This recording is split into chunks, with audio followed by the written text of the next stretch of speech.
And you said mission with the church? Yes. Which church? I'm a member of the Church of Jesus Christ Latter-day Saints. Let me tell you, man, that is such a massive edge. Massive edge. So yeah, okay, so first off, yes! We've been dogged on just for so many years that whenever someone that has like done something cool and they say, yeah, I'm a member of the church, we all feel like just vindicated, like, yeah, we are cool. We are. Well, listen, if you've watched The Matrix, they called it Zion, right? Zion was a place of refuge. Zion was a place of safety. Zion was a place of peace. They have bastardized that use of that word. Everything these Mormons are about to say about Muhammad and Islam is also true about Joseph Smith and Mormonism. This is the correct religion. This is the religion that all of humanity needs to be a part of, Islam. And we will not stop until it enters every home. That it is the true religion and they will not stop until it enters every home. It's more of a tactic of forcefulness that you will submit to the God of Allah. Would I be comfortable if I saw a crowd of 18-year-old sisters and elders outside the MTC shouting an LDS version of this? But I think not only would I be uncomfortable, I think 90% of Mormons and maybe all of us would be deeply uncomfortable. Yeah. And so going back to the Quran, we will establish our religion by the sword. We will trample down our enemies and make it one gore of blood from the Rocky Mountains to the Atlantic Ocean. I will be to this generation a second Muhammad, whose motto in treating for peace was the Al-Quran or the sword. So shall it eventually be with us, Joseph Smith, or the sword. By saying, this is Zion. Here, come live in this compound, have many wives, lots of kids, and this is God ordained, and this is what they would call Zion. For me, this feels like hell. They brainwash these people to have them believe that this is Zion. How many wives would you like to have? As many as God will give you. Whether it's about their second Muhammad, Joseph Smith, or the first Muhammad, or about Warren Jeffs. I guess somebody forgot to get these Mormons the memo. Charlatans never change.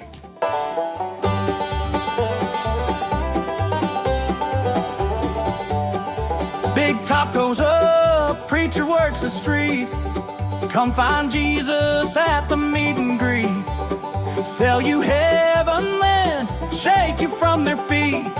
They'll raise the dead, they'll cure your gout.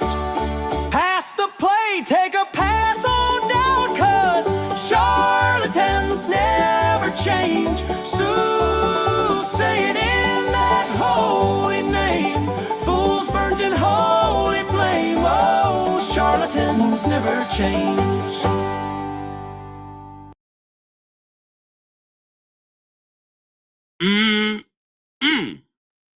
I want to thank Hellfire Agency for introducing me to a whole new category of music.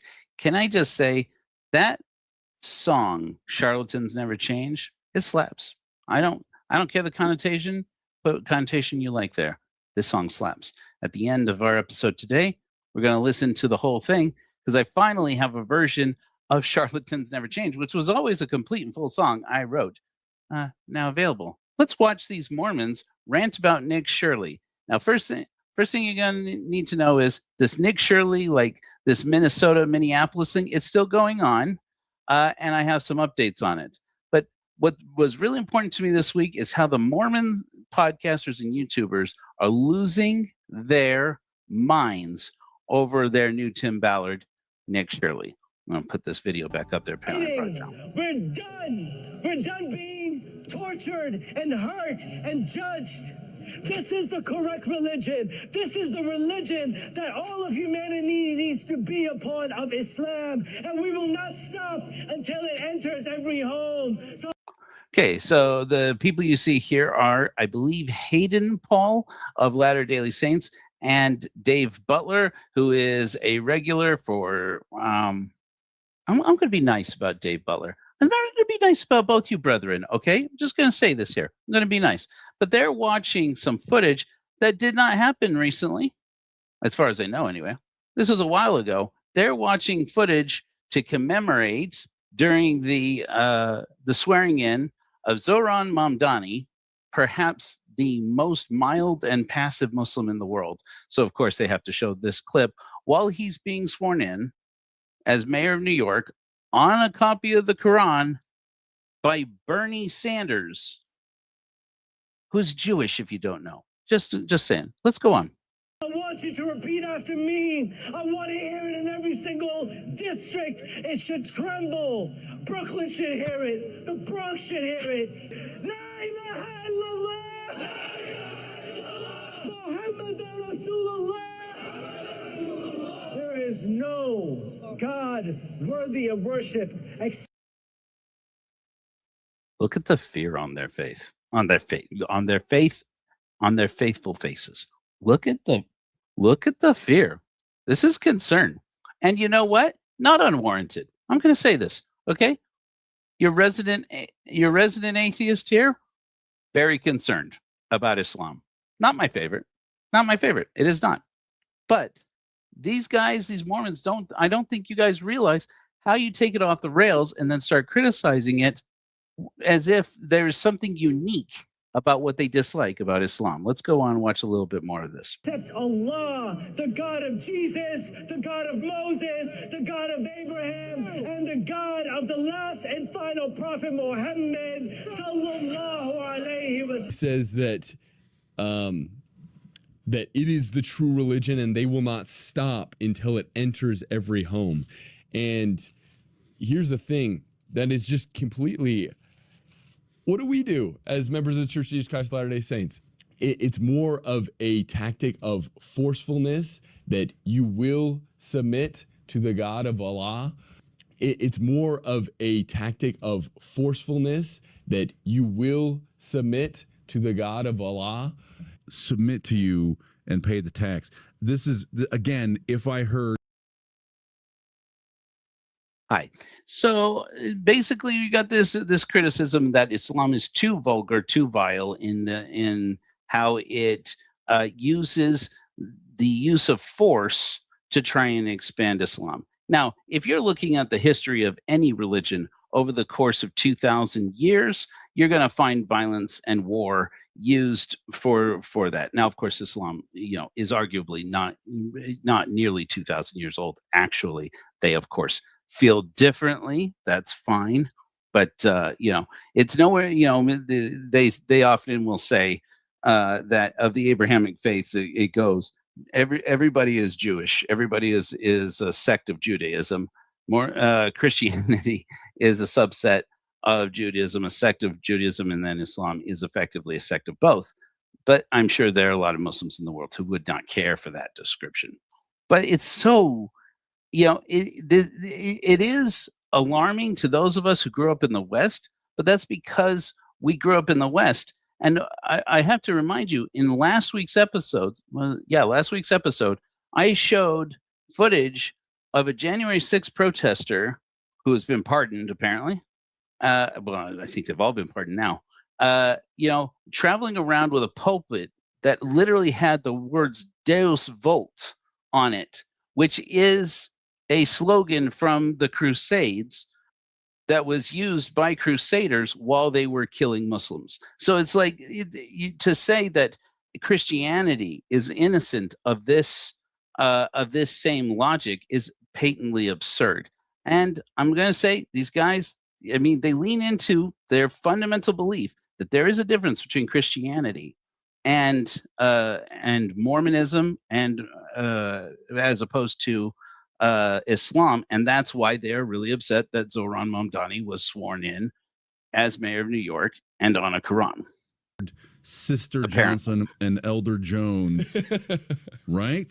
Saying this, I would say, no, that's not right. Exactly. I was trying to give a little bit more benefit of the doubt, kind of more satirically, but thank you for reading into that.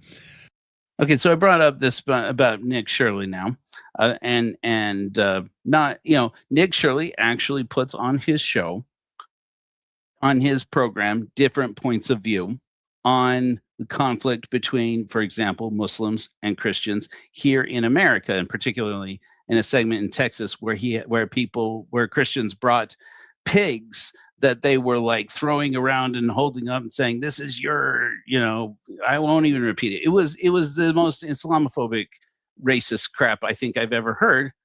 And yet, intermittent with people who were attending this rally, cheering and shouting, and then stopping to make appeals to Nick and his supporters and his viewers, saying, let's not have violence, actually. And I thought that was good. I said before, I thought that was good that Nick covered that there were people, especially the Muslims, who were there counter protesting and saying, look, you're seeing these guys, including this guy they accuse of being a paid actor. I don't know that he is. I don't know that he isn't. I literally don't know enough about that guy. This Christian preacher who, apparently baptized men while he was in prison for allegedly, possibly attempting to coup and take control of the U.S. government. Anyway, I don't know that. I don't not know it. All right. Anyways, but let's go back and watch a little bit more of this, because I think it's interesting as we get into this. And I want to bring back this quote for those who didn't see it. I'm going to read you the quote again that shows these guys just apparently don't know their own religion. Okay, I'll be more fair. They could know more. All right, brethren. All right, let's keep going here. Let's maybe speed up a little bit here. I don't want to spend all our time more on Hayden Paul, because we got Ward Radio. Trade and commerce that was happening with Spain and Portugal and stuff, and in the Mediterranean Sea. There were some barbarians, some Muslim pirates that would basically plunder a bunch of ships that the British would have going through that strait. And to prevent that from happening, they would basically pay them off. They would give them a tribute. Ish. So he's talking about what are commonly known as the Barbary Wars. This was when America was brand new. The Marine Corps was really formed, which, thank you for your service, Hayden. Hayden here is a Marine, so is his brother. He, by the way, at the end of his episodes where he talks about his experience in the service, tells people, if you think you might go down to the recruiter and join the Marines, call me first and I'll tell you why you shouldn't. Which, fair point. I think he's a reservist. I'm not sure about that. But in any event, every once in a while they deploy or at least get called up to service. And so anyway, so he's talking about this story, that is enshrined, memorialized in the hymn of the Marine Corps song, from the halls of Montezuma to the shores of Tripoli. Also, by the way, that's also referenced in our godless hymn, American Union, in case you didn't know. You can find at yourcorahor.orgs everywhere. But he's talking about these Barbary Wars, and the first Barbary War, the treaty, really the first treaty that America signs after signing its treaty with Britain, effectively ending the Revolutionary War. And this treaty, he's going to kind of get it right, kind of get it wrong. And maybe he knows some things I don't, but from what I understand, really the treaty was a negotiation of exchange of hostages and who had been taken slaves during conflicts between merchant marines, effectively, or merchant ships, and these Muslim, I suppose pirates is correct. He at one point refers to them as barbarians. That is a pretty loaded word, I will say that. I mean, I understand that it was called the Barbary Wars, and that was also, it basically, once again, gentlemen, brethren, any time that we apply broad generalizations to any group of people that further reinforce their being marginalized, we are engaging in some form of supremacy, especially in a world where Americans do tend to have dominance in most sectors of the world. So we should always be mindful of that. Are we just taking marginalized groups and making them more marginalized? That being said, there are a lot more Muslims than there are Mormons in the world. So you could make the case that Mormons are being marginalized. I don't know that any Muslims are going on their way to do that, but it's very particular with these Mormons to point out all the reasons why It's Islam is basically BS. just giving them a whole bunch of money and it's like, please don't hurt us. Okay. So that's what happened. And then the United States gained independence and we started to do our own trading and commerce over there. And the first presence of the United States, to avoid immediately getting into another war, they're like, okay, we will pay the similar tribute. But what happened was, even though they were paying a tribute to these Muslim pirates, they would still plunder and take over these ships and kill the merchants on them. And so it wasn't until about 1805 when Thomas Jefferson came into office in which he's like, all right, I'm done paying these pirates off. I'm done paying this tribute. And so we're going to build a navy and we're going to take some Marines over there and we're going to go kick some butt because this isn't right, that we should just keep paying these terrorists off to not kill and plunder our ships. And so. Okay. Yeah, don't do it, Tim. Thank you. Don't do it on our channel, though. Don't do it here. In any event, okay. I just want to, and you're not. I don't think you're wrong, Tim. Thank you, Tim. Tim Rathbone, everybody. Look, okay. If you look at the actual treaty, that's commonly referred to as the Treaty of Tripoli, though I don't think it was signed in Tripoli. My understanding it was signed in France. I don't know that for sure. It's in Arabic. I'm looking for a picture of it. I wish I'd had more time after finishing the video to pull it up. It's beautiful. It's in Arabic calligraphy. It's in Arabic. And in that, the original treaty doesn't contain a very particular clause that gets left out of this. I won't spoil the rest of this. Oh, I'm just going to spoil the rest of the story and not show you the rest of Hayden's description of it because he doesn't quite get it right, in my opinion.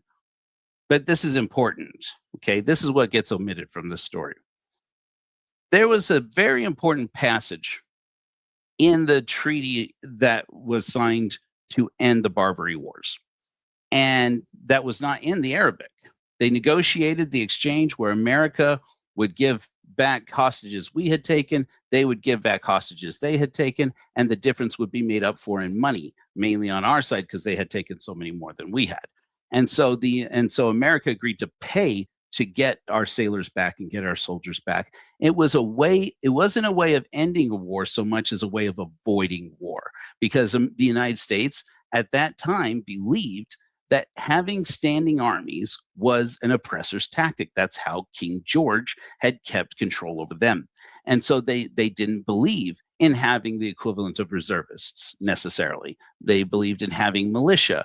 Today, I don't think that really would work. A National Guard seems to work much better. Having reservists does seem to be at least an effective tactic for winning in combat in the modern age. But we do live in a different time. But at the time, there was the exchange was that we would pay them and give them hostages that we had taken, and they would give us hostages back, and we would have basically a mutual non-aggression. Like, look, you if you'll let us continue to go about our business, we'll continue to continue to go about your business, and we just won't fight. And that was the agreement. When that treaty came back to America, because treaties under the Constitution have to be the word is it just escaped my brain. I had it like in my mouth. Somebody help me out with this. They have to be validated by the Senate. Validated is not the word. Endorsed is the word I want to use. That's not the word. In any event, the Senate has to sign off on a treaty before it becomes official. And the Senate had to have it translated into English because it didn't read Arabic. And while they were translating into English, the Senate, the U.S. government, voted to add a passage in there. And the passage they voted to add in there was, seeing as the United States is in no way founded upon the Christian religion. That was not required by the Muslims who signed that document. They didn't care. They didn't want to know. Ratified is the, thank you, Lisa. I can always count on you, Lisa. That's right. That the Senate had to ratify it, and they wouldn't do it until they had added that too slow to me, boy. We get Tim the credit too. It's important to Tim. and that it was important to the United States to establish once and forever that the United States has no interest in holy war. The United States has no interest in crusades or jihads. The United States is a secular nation founded upon principles of secularism. And that's what gets overlooked in this day and age. I think it very much to the detriment of everyone, regardless of the question of who out there, who is responsible for choosing if we decide to go to war or if we decide to engage in combat with somebody over a disagreement of something as petty as religion. You heard my words there. Petty. Let's skip ahead a little bit here, shall we?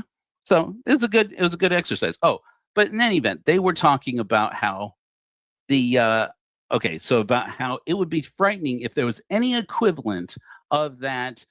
Our religion is the true religion. We will enter into every home, which does sound. They do point this out, Hayden Paul, that we have 80,000 Mormons, have 80,000 missionaries around the world. I don't know if that number's accurate. Knocking on doors, trying to get into every home to spread religion in every home. But it's much different, he says, because we just go out there and say, here, read this. Maybe take it to God in prayer. When I was a Mormon, that is the way we spread Mormonism. To say that makes Mormonism fundamentally different than Islam is just not accurate. And because of this quote, that I wish I had time to prepare you a graphic, but in any event, here's the actual quote. It goes like this. Quote, if the people will let us alone, we will preach the gospel in peace. But if they come on us to molest us, we will establish our religion by the sword. We will trample down our enemies and make it one gore of blood from the Rocky Mountains to the Atlantic Ocean. I will be to this generation a second Muhammad, whose motto in treating for peace was the Al-Quran or the sword. So shall it eventually be with us, Joseph Smith, or the sword. You like the action? That is a quote by Joseph Smith Jr., the founder of Mormonism. Now, some people in the church claim you can't say that is a real quote because it's from it's collected that way in Fawn Brody's No Man Knows My History, a very good book. I would put to you a very good book, and that a man could grow closer to. No way, I'm thinking of a different book. Anyways, but Fawn Brody's book is a good book. And what she used to compile that quote, from my understanding, were the affidavits of 7 different individuals who were close associates. We have Tim Rathbone, who is an actual LDS historian, who can correct me if he knows differently. But in the comments, or you're welcome to pop up here, Tim. If you want to pop up here, I'll be happy to bring you on any moment. You just let me know, brother. I'll just send you the studio link. But of those that I know of, the actual testimony that was most important, in my opinion, was Thomas B. Marsh, who was an apostle in the Mormon Church and was a close friend of Joseph Smith, a close associate of Joseph Smith. And if you don't believe me, if any LDS people don't believe me, I will remind you that he is frequently quoted, especially when people talk about polygamy and these polygamy deniers. Again, I think polygamy deniers are wrong. I think their critical thinking standards are way off, but I try not to humiliate them or to say anything too negative about them, because the people who claim that Joseph Smith didn't start polygamy because they like Joseph Smith and they don't like polygamy, hey, at least they don't like polygamy. They don't like Mormon polygamy. They understand that it's human trafficking. And you know what? Let's build bridges there. Let's overlook the horrifically bad historiography and just go with whatever. You guys are against, you guys can finally come. We finally have Mormons who are willing to admit that polygamy is evil in their minds and in their eyes, and that they so evil, in fact, they want to disassociate Joseph Smith from it. Work from where we are, friends. Build bridges from where we are. In any event, I just thought I would remind you, if you were curious if a version of that statement about, we have to spread religion throughout the world because ours is the only true religion and there is no God but Allah and Muhammad is his last and final prophet and blah, blah, blah, blah, blah. I mean, that quote that I just read you, as true a quote of Joseph Smith's as I know, is just about as inflammatory, or if frankly not more. I don't recall any passage of the Quran or the Hadiths, or not that I know them terribly well. I've read a little bit, not nearly enough to be an expert, or really even that well acquainted. But from what I know, there is no passage that talks about making a river of blood, a continual gore of blood from the Rocky Mountains to the Atlantic Ocean, which, if you note, at that time was the whole of the United States and then some, and the frontier. So basically, Joseph Smith, during the war, the 1838 Mormon War, had made an interest, and 1838 Mormon War really all the way up until the Nauvoo Legion had made it pretty clear that he was perfectly capable and interested in spreading his religion by putting people to the sword and saying specifically, you will join our religion, or you will abide by our religion, or you will die. And that was his opinion, and that was how he lived. So when you call out Muhammad, fine. There's a lot to dislike about Muhammad, and the times when he was violent and did horrible things, I'm with you. I'm your brother in secularism on that. I'm your brother in the light of reason. I say call Muhammad out all day. But don't tell me that it's different from Christianity when you've got all the Crusades behind you. Don't tell me it's different from Christianity with the doctrine of discovery. Okay, maybe we'll get a chance to talk about that a little bit more. But in any event, so much for Latter-day Saints. I would love to show you some more clips of that, but well, maybe we'll just watch a little bit. There are so many Muslims today who just do not want to be this. Yeah. Okay, so that's good. So that's where we'll leave that off and go on to from Hayden Paul at Latter-day Saints to the recent broadcast, the live stream of Hayden Paul and this guy whose name is Kai Schwimmer. I thought I recognized him. Apparently does a lot of appearances on Jubilee. I don't know his exact association with Jubilee, but he's on Jubilee. And that's why I went, oh, yeah, that's where I've seen him before. I didn't know he was Mormon. I keep learning these people are Mormon. More people are Mormon than I realize. They are on Ward Radio, and as you can see, they're showing footage of the appearance of Nick Shirley on Patrick Bet David's podcast. We'll get into that in a moment. But I thought it important to share that one piece, so I'm glad I managed to bring it. Okay, Dave Butler, note that I did try to include some fairness here and just point out, he did try to point out that obviously not all Muslims feel that way. It does, however, make it sort of curious to me that we chose to even start this conversation on the day that Zohran Mamdani is being sworn in as mayor of New York, when that doesn't really have anything to do with Zohran Mamdani's politics. It doesn't have anything to do with his qualifications for office, and doesn't have anything to do with the fact that the man was duly elected by the citizens of his city to represent them, and frankly, at a time when they are leaderless. You know, Eric Adams turned out to be a real disaster. Did anybody hear me say that? It turns out Eric Adams was a corrupt SOB, and they needed something better. So they elected Zohran Mamdani, and for the most part, I look at him and say, "Look, my feelings, your feelings. I don't live in New York. I don't live in the state. I don't live in the city. Let them flourish. Let them show that they picked the right guy." But because he got up there and started talking about collectivism versus rugged individualism, mimicking the language of Bernie Sanders, who is very popular in New York, being from New York, and being that there are a lot of liberals in New York and progressives, you know, he's basically mirroring the same language that made Bernie popular. And from what I understand, Bernie actually has taken an active interest in his political advancement, as he has done with others. So, look, why at this time when it's so politically charged, with Nick Shirley going out there telling the world, as he has done recently. If we have time, I'll pull up the interview. I think I have some clips of his interview with David Hogue. We'll get into that in a minute here.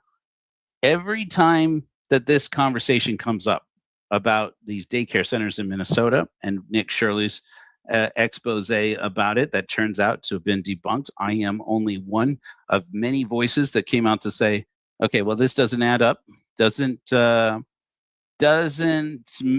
math with the government documents. It doesn't go mathing with the surveillance footage of some of these daycare centers. It doesn't go mathing with the news reports of news stations going into these classrooms to verify that there are actually children in them, and finding, lo and behold, Nick Shirley and his friend David, we now know as David Hogue, are full of shit.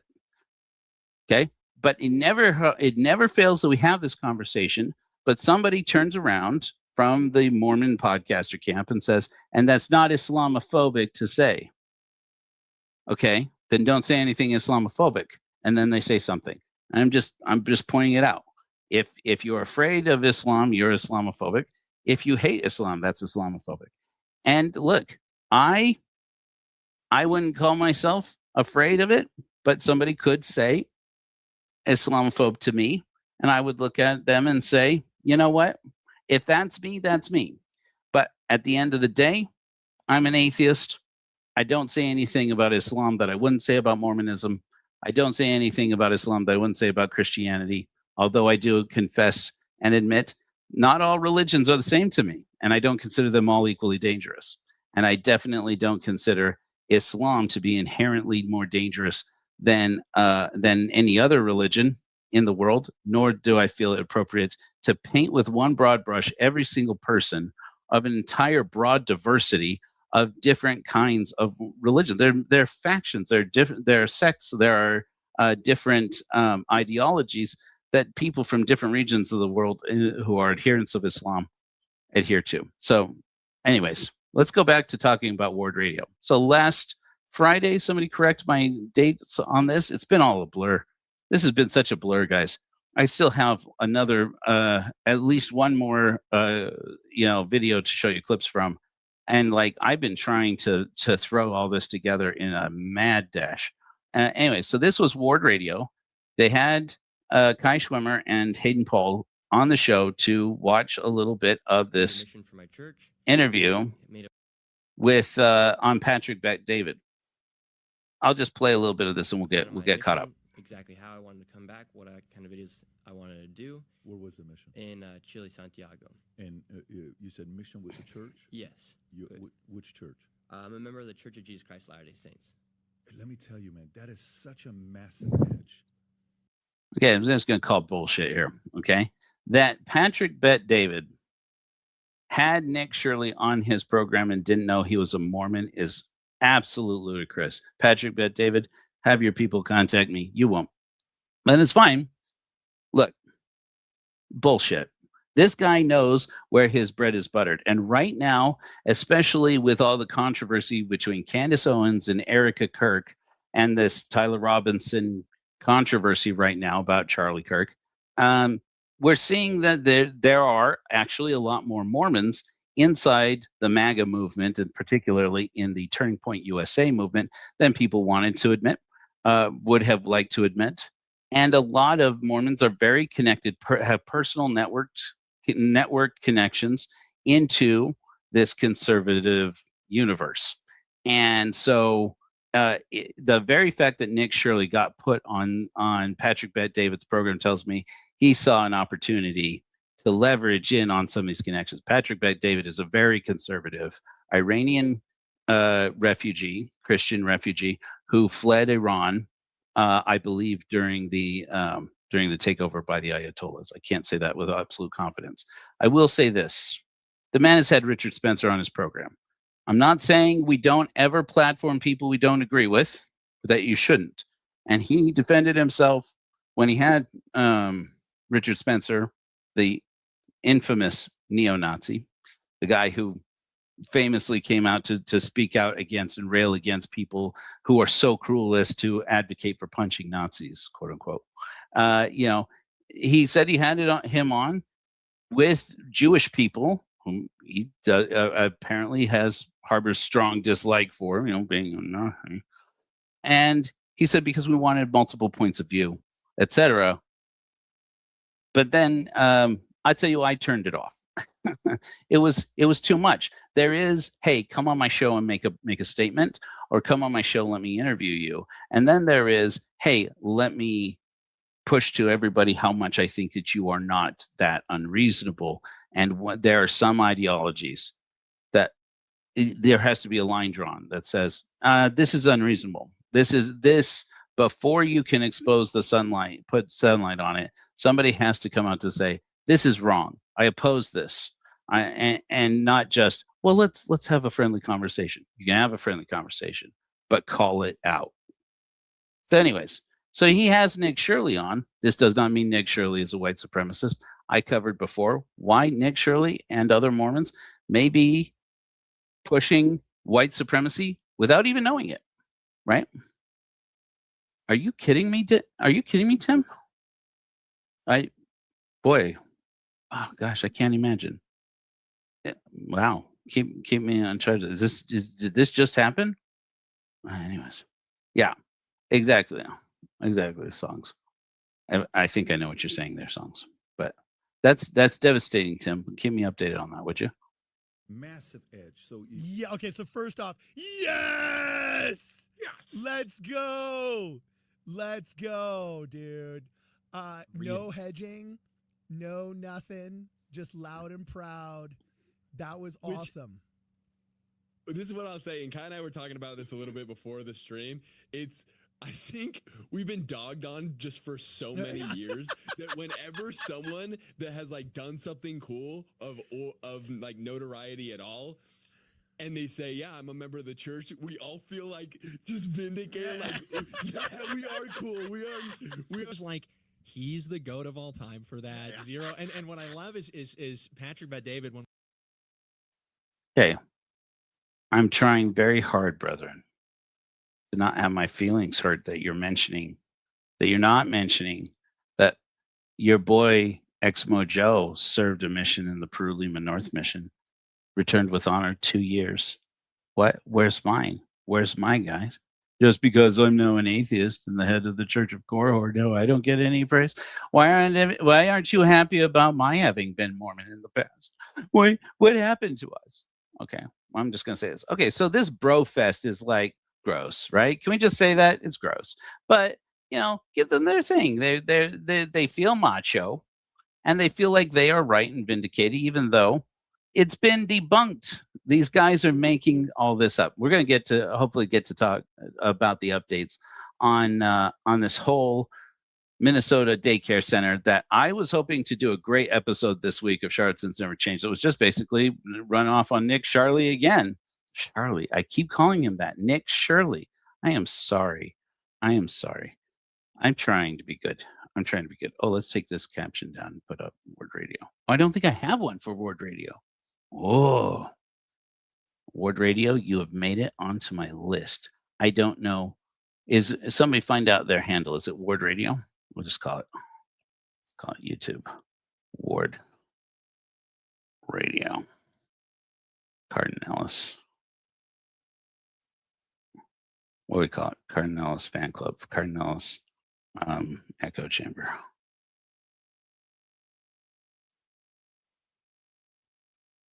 Okay. So they're on this. They're on this program. They're talking about celebrating that they got their boy, Nick Shirley.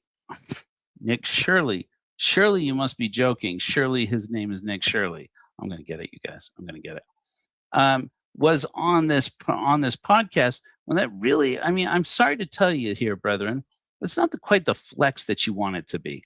Frankly, I mean, he has all kinds of people on his show. I will say this. I think Neil deGrasse Tyson has been on Patrick Bet-David.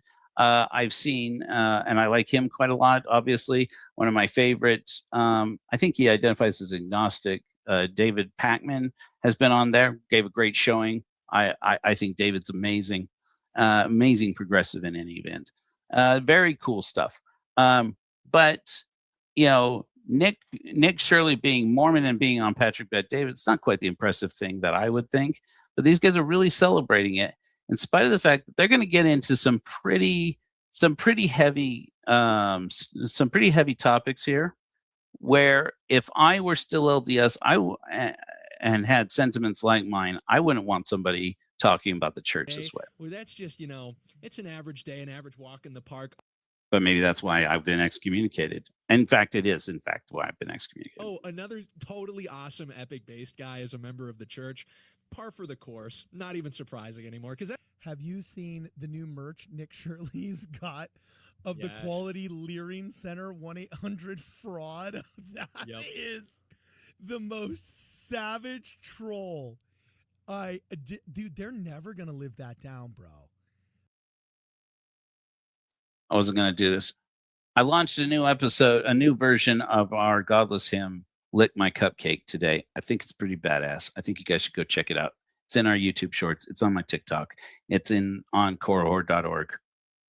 The new version will soon be on korahor.org, which has a whole new interface for the Godless hymns. You guys should totally check it out.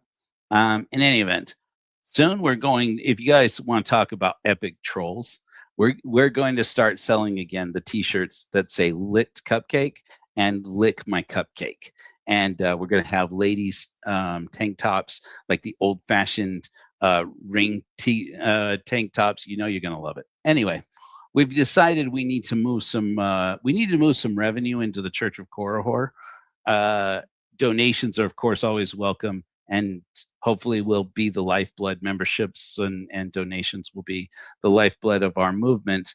But frankly, at this point, we have some big projects coming up that we could use a little infusion of cash for. So we're going to start merchandising again. In any event, but just, look, this is not the flex that they want it to be. I want to move ahead here because this is not that interesting. Okay. Got on my radar is when he just started going down to the big caravans that were coming over during the Biden administration. There's only one breed of suburban white boy that speaks fluent Mexican Spanish, like with the slang terms and everything. And I was like, yeah, that kid's Mormon. The question is whether it's Gilbert, Arizona or Provo, Utah. That's okay. As an arguably Mexican American, but arguably white boy from Mesa, Arizona, how dare you? We got people who speak Spanish. Spanish is a beautiful language, and it does so happen that I grew up Mormon and that I did mainly master my Spanish while I was serving as a missionary in Peru. But that's not the point. We have Spanish-speaking white boys in Arizona. They're all over. I'm not even in Arizona, but I'm close. Phoenix. Do you want me to come down there? We should do some events. We're going to do, by the way, it's looking more and more like February. St. George. In February, we're going to have a mass resignation event that will also be a pretty cool event. Stay tuned for that. We're gonna be making some more announcements. Make sure you guys are subscribed to the channel because this is usually where I make most of the announcements. Also, follow us on Facebook. It's sometimes like a day or two behind when I get to Facebook. If I announce something, it's going to be on YouTube. So, in any event, this is pretty gross. I hope you're not talking about me songs. I hope you and I are friends. I hope you're talking about the boys. The only question I had him where he goes to with his partner, a local there named David. They did a bunch of investigative journalism to find these different daycares that a lot of them were almost stacked like right on top of each other in like these industrial parks. That's where I thought, man, if the secret combinations ever get us, just like Ronald Reagan said when fascism comes to this country, it will be draped in the flag and in patriotism. I think when the Okay. I'm not saying this isn't true. That could very well be. But that's not a Ronald Reagan quote. Even if it is something Ronald Reagan said, that is not a Ronald Reagan quote. Because if he said it in any way like that, he misquoted somebody who lived and died earlier than him. Well, at least died long before he did. And that was a man who wrote my favorite book, one of my favorite novels, Sinclair Lewis. And this is the actual quote. Sinclair Lewis, if you don't know, wrote a novel. He was an author who traveled in Europe during the rise of Mussolini and Hitler.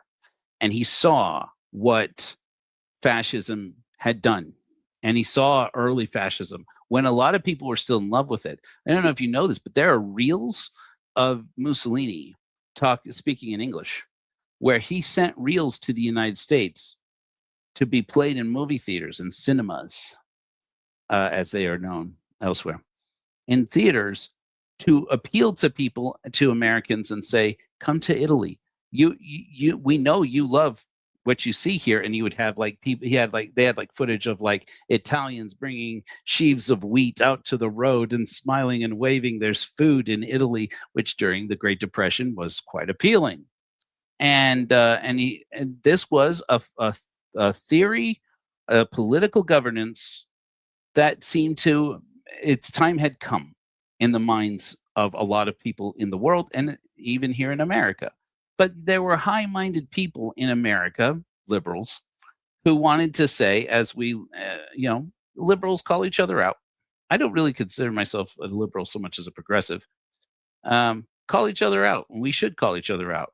The problem with liberals is that they tend to be way overconfident that everybody agrees with them, and we have seen time and again how that doesn't work out. Okay, that everybody agrees with them at some point, just because people who disagree with them tend to go really quiet when they're not in power, and where liberals tend to be very noisy when they're in power or not, which I would say is one of the things to like about liberals, right? My opinion. But in any event, but he saw that high-minded liberals in New York, particularly, where he spent a lot of time when he was stateside, would say that could never happen here. Fascism could never happen here, they would say, because fascism, that's the kind of thing that silly Europeans might fall for because they are fill in the blank. And we Americans, we are wise, obviously. But get in a car, dude. Drive to some flyover country, not just because people are dumb or lazy or anything else. I'm not saying that at all. I'm just saying you get in a car and drive across this country, as I have done. I was shocked at how much diversity of opinion there was as I went through places like Oklahoma, which I would have thought, yeah, I know what happens in Oklahoma. I know what happens in Kentucky. I was so wrong. Get to know people. Okay, Luhog TV. Thanks for showing up. I don't know what that means. Pilgrims? Do we have pilgrims? Oh, you talking about the Buddhists? Gross, dude. Get lost, dude. Are you talking about the Buddhist monks who are out there marching for peace? Gross. I don't believe in Buddhism either, but I mean, let people live. Anyway. And robbers come to screw the Mormons like the Book of Mormon predicts, it's going to be shrouded in niceness culture. Thank you. And now I remember what I was going after. Adderall is with us. Who can be against his friends? And it is peaking. The quote goes, and maybe Ronald Reagan did have some variety of this where he stole from it. It wouldn't be the first time he did that. The quote actually goes, when fascism comes to America, it will be draped in the flag and carrying the cross. Read the novel, It Can Happen Here. I recommend it because it's a good novel. You happen to learn some interesting things about, if you happen to see something familiar, well, then you do. It can happen here. You know what I'm saying? Like, we won't even be able to reject it. So, all right. So we're going to the very, very first. Tangentially, I mean, he's also done coverage. This is only coming out now, really, because now he's blown up. People are looking back at what he's done in the past. He also actually covered a story in Utah. What attracts you to? Okay, this isn't the story that guy Kai Schwimmer was talking about. It just made for a convenient, quick segue. Okay, so we're not going to go over. I haven't watched supposedly some video that Nick Shirley did about Utah being a sanctuary state. Okay, I mean I'll watch it sometime maybe. Frankly, I'm a little bit tired of this guy. The episode that I'm going to show you now is actually an episode where Nick Shirley interviews a guy, brings along kind of a co-host. There's a guy named Shane Baldwin from Zion Media, and here, let me go ahead and put up Nick Shirley's YouTube tag so people understand this is, for commentary purposes only. And if you want to know more, go to Nick Shirley. There you go, Nick. Relax. This is an episode that they did, Nick Shirley and Shane Baldwin from Zion Media, who I actually like. Shane Baldwin may be one person who actually does see this. That I'll call out and say, Shane, when you see this, and you won't, I actually am being tongue in cheek. You probably will. I don't love all the things that Shane is implying here. I don't love the dishonesty, Shane. And you can call me out. I'd be happy to have you on the program. Any of you brethren are welcome here at the Church of Cohort and Hellfire Agency. But especially Shane, because I actually think Shane Baldwin and his people over at Zion Media, his friends over at Zion Media, yes, even Latter-day Chad, are actually doing something pretty progressive, especially since you guys kicked Mitiga. I started following them because they were the people who were really following this. You guys are borderline apostates, okay? Mormon apostates who were just who've been chasing after this Davidic servant, even doing things like talking about that they would give away like a Series 3 Tesla or something like this to anybody who could introduce them to the Davidic servant. This is the servant, the Mormon servant that is supposed to usher in the end of the kingdom of the world. I put to you still is David Smith. David Hiram Smith, people don't talk about him because he lost his mind.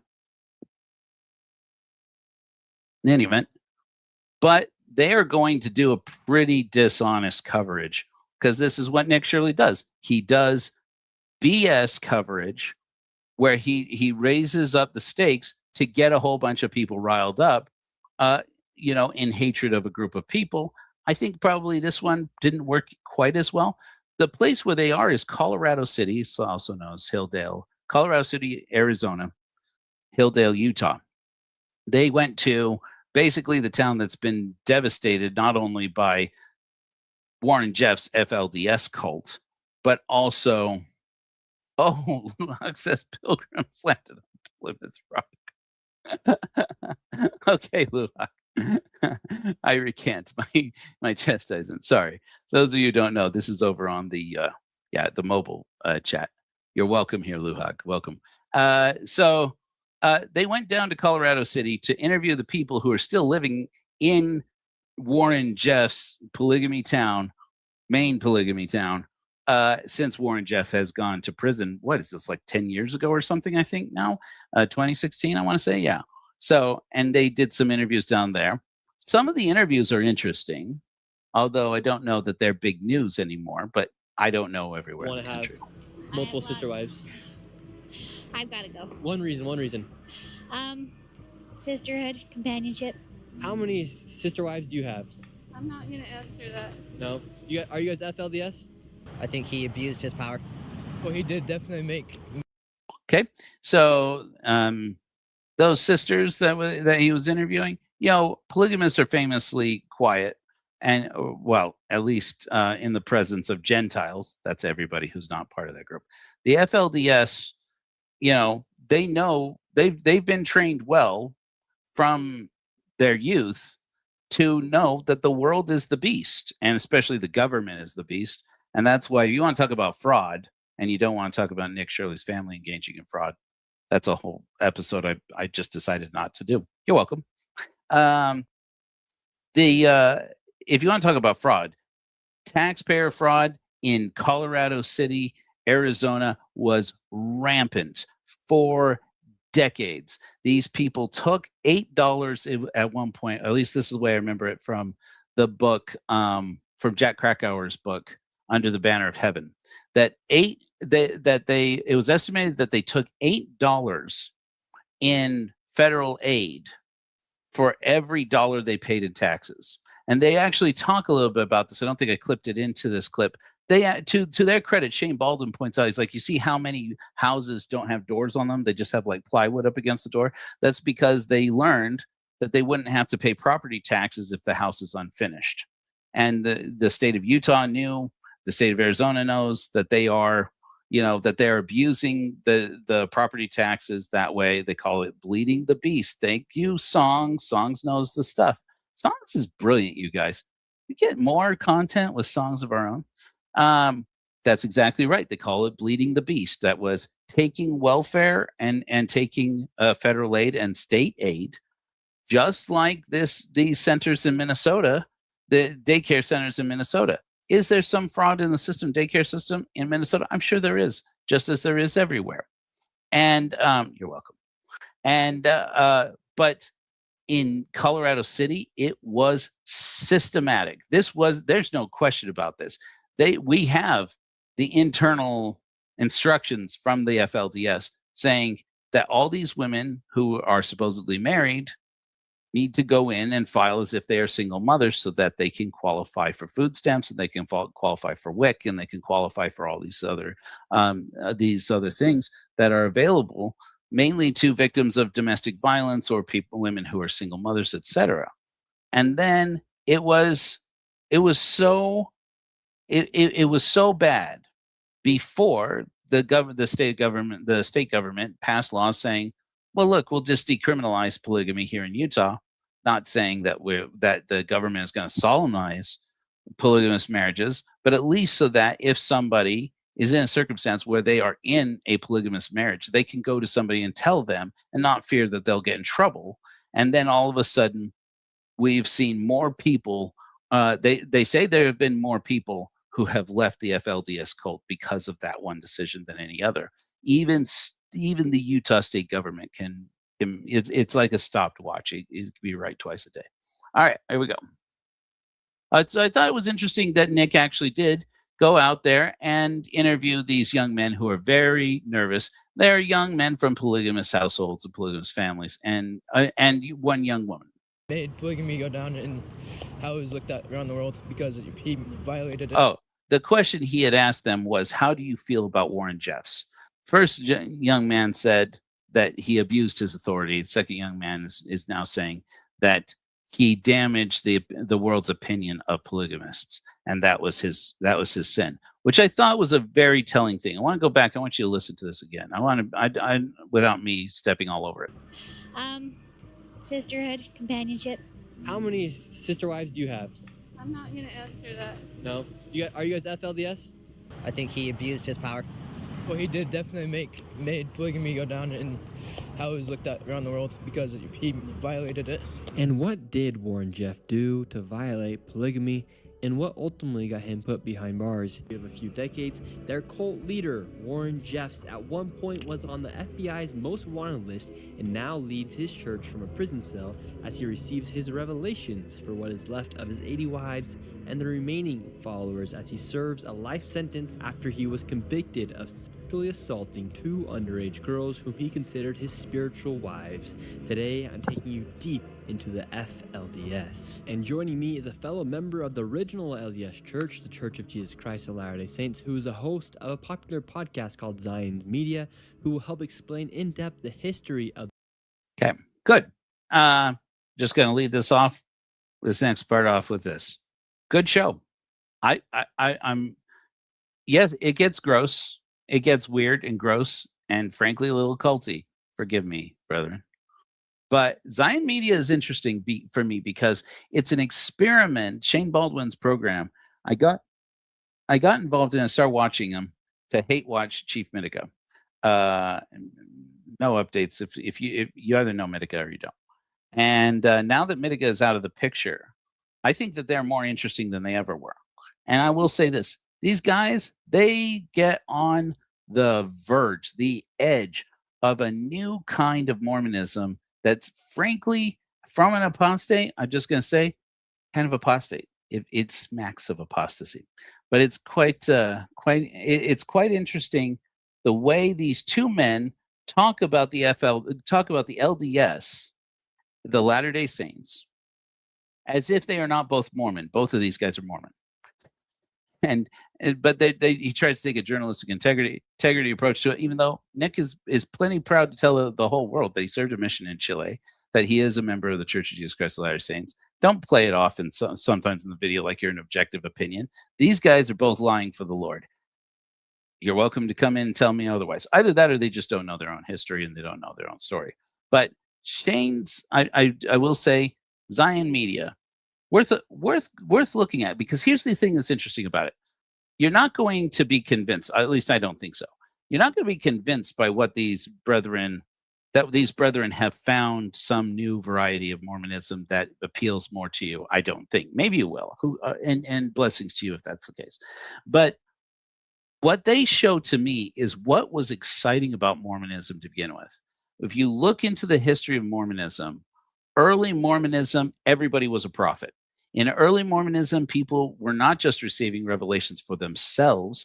That was something Joseph Smith introduced when his cousin started receiving revelations through his seer stone that was contradicting Joseph Smith's seer stone. Then all of a sudden, there could only be one prophet at a time. But that by the way, that cousin was one of the names of the testimonies of the witnesses on the Book of Mormon, by the way.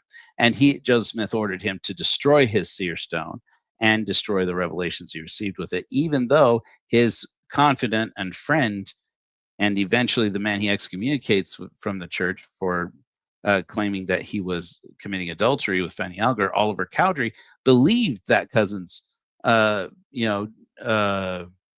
revelations to be legitimate. That was the way it was in early Mormonism. The reason why Mormonism blew up and got exciting right away from the beginning was that Joseph Smith's original vision for it was more or less kind of a place where everybody kind of received spiritual gifts, and then his ego wouldn't allow him, his malignant narcissism wouldn't allow him to let that continue. So this is why it's very interesting to me to hear these guys try and distance Joseph Smith and his successors and themselves from Warren Jeffs all throughout this whole thing. And it's frankly dishonest. The FLDS. And before I entered into the FLDS capital, I wanted to know my history, as I am from Utah and have been interested to know where my history comes from and see if I have polygamy in my family tree like most Utahns. So I partnered with MyHeritage to take a DNA kit to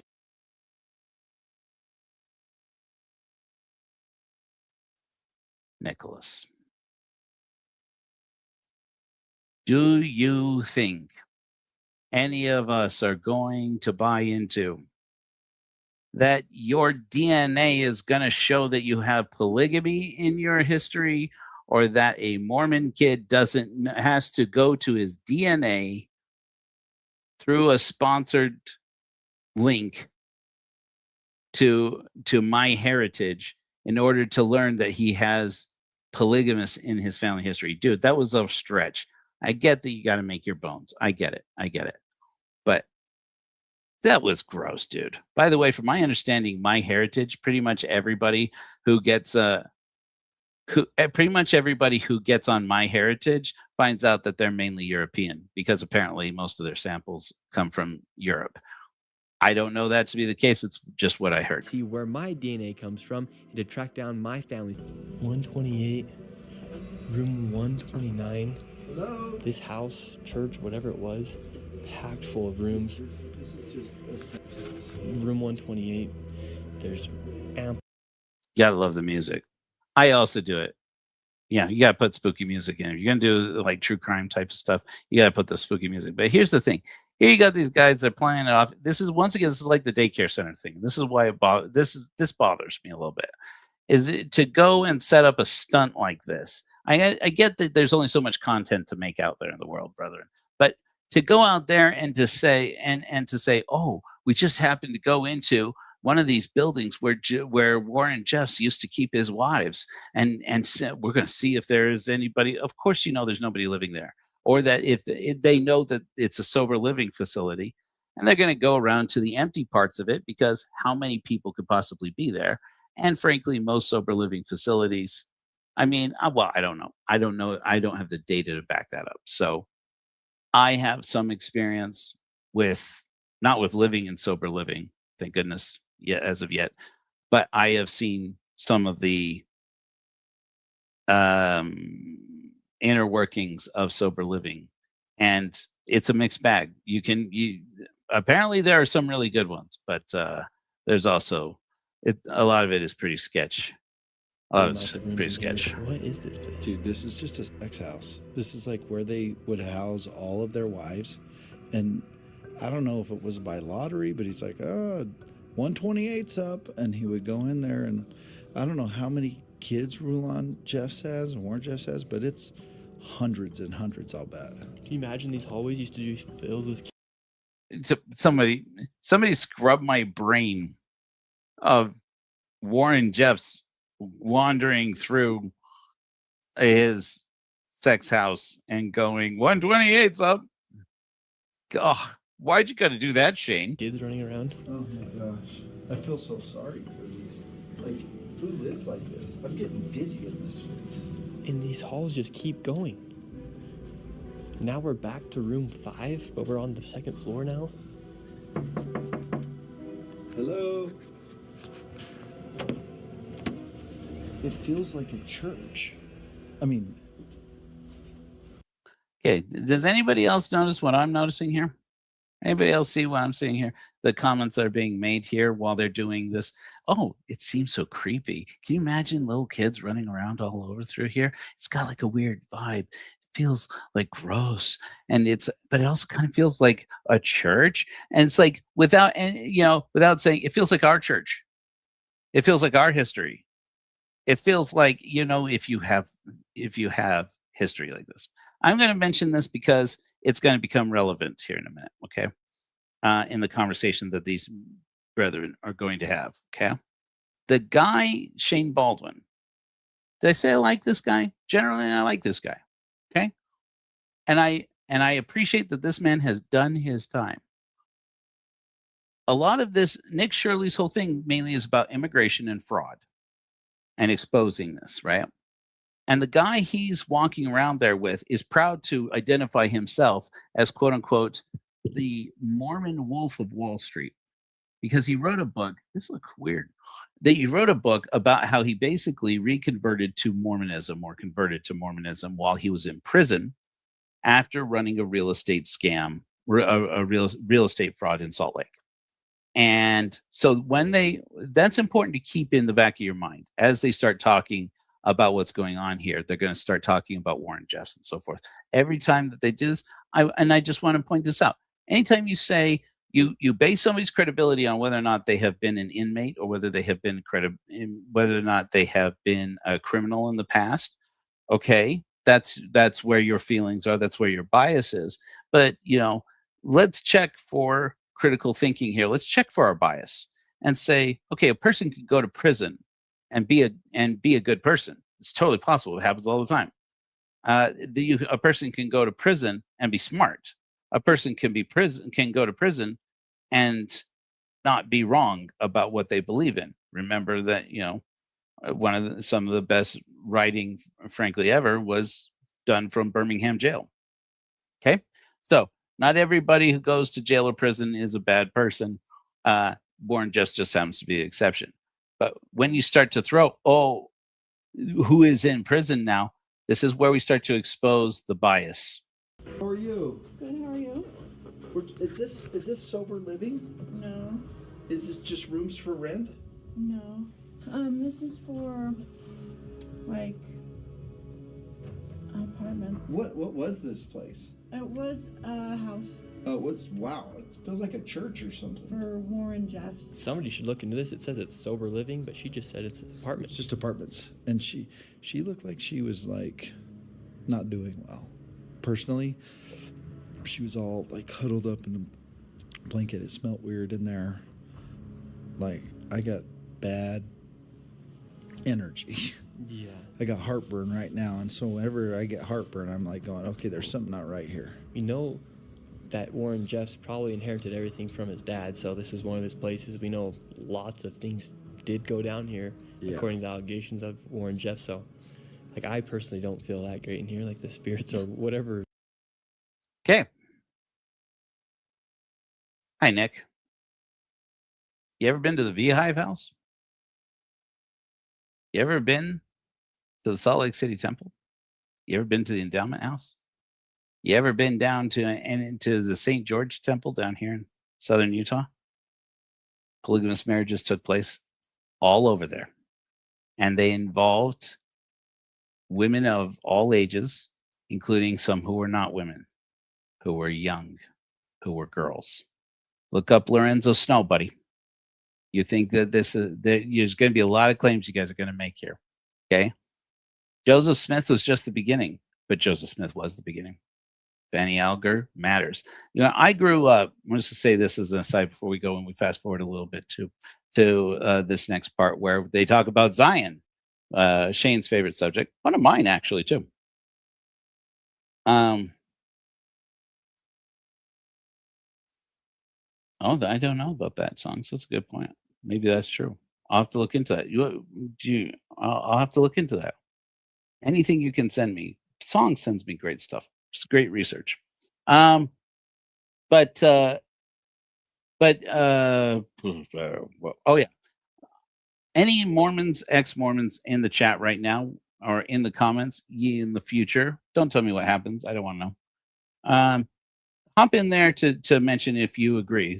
Throw out an amen or throw out your experience.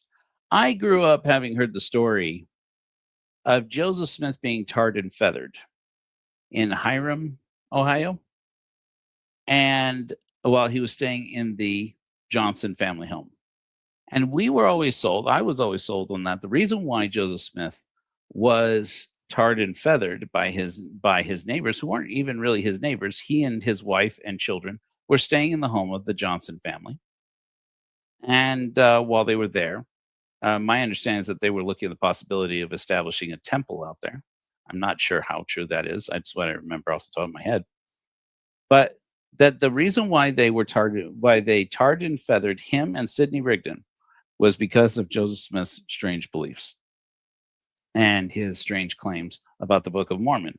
Everything in modern Mormonism about the persecution of the saints was related back to the Book of Mormon, and people believing that the Book of Mormon wasn't true because there is an almost fanatical level of devotion in modern Mormonism to the Book of Mormon that I don't think is entirely, frankly, representative of the feelings of the church at all point in time, but I can't say that for sure.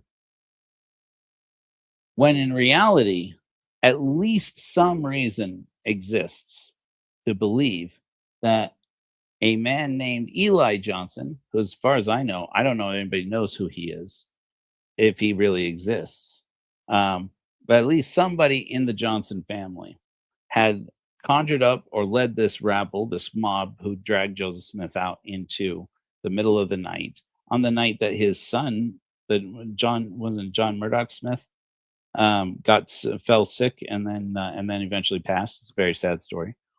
And was tarred and feathered and threatened, at least in some versions of the story, with castration, that they were going to tie him to a board and they were going to castrate him. For the Book of Mormon? Really? For the Book of Mormon? That seems like, even for the 1800s, that seems pretty weird. That's harsh.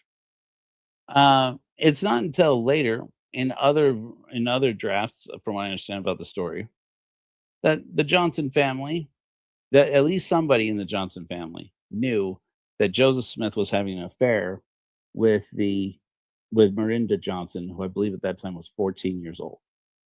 They don't know. It might be true. It might not be true.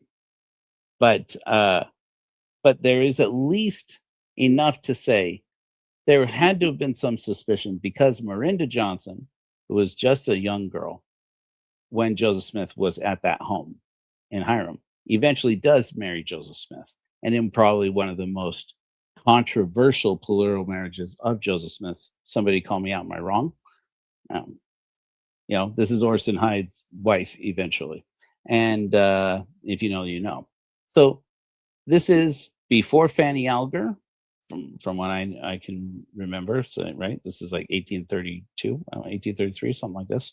This is before Helen Mar Kimball, the famous "a few months shy of her 15th birthday" is the way that the Mormon Church describes Joseph Smith's plural marriage to Helen Mar Kimball. This is before the Partridge family, the Partridge sisters. This is before Nancy Rigdon and the controversy around her. Okay, you can't just write off how similar Warren Jeff's story is to Joseph Smith's. Okay, I've said it before. I'll say again until somebody can prove me wrong. Name me one thing that Warren Jeffs went to prison for that Joseph Smith didn't also do. I think somebody put on my Facebook comments once about that, said drove an Escalade. All right, except they didn't, as far as I know, he didn't go to prison for that. But fair enough. That's about it. Okay. But to say nothing of Lorenzo Snow, Wilford Woodruff, John Taylor, Helen Mar Kimball's father. Oh my gosh, there's a scandal and a half. You can go down that. You can go down the rabbit hole of Mormon men in Mormon polygamy marrying children and child brides all the way into the modern century, and to say, well, these ones are FLDS, so we don't approve of them. Therefore, it didn't. It isn't relevant to what the LDS are doing. And time and age, by the way, with Russell M. Nelson, a polygamist was prophet up until recently. My understanding, my recollection is right. Even Dallin H. Oates is a polygamist in the spiritual sense. This is the reason why Karen Hyatt was excommunicated, was it not? Someone told me no. Okay. The Mormon Church will excommunicate you for saying too loudly or publicly that Joseph Smith didn't practice polygamy. It's central to their tenets that this practice started with Joseph Smith and that it was a sacred practice, the same one that Warren Jeffs engaged in. You can say but Warren Jeffs wasn't what? He wasn't authorized. How many polygamous marriages happened under Wilford Woodruff that would have been off the books in the colonies in Mexico or in California? Come on, fellas.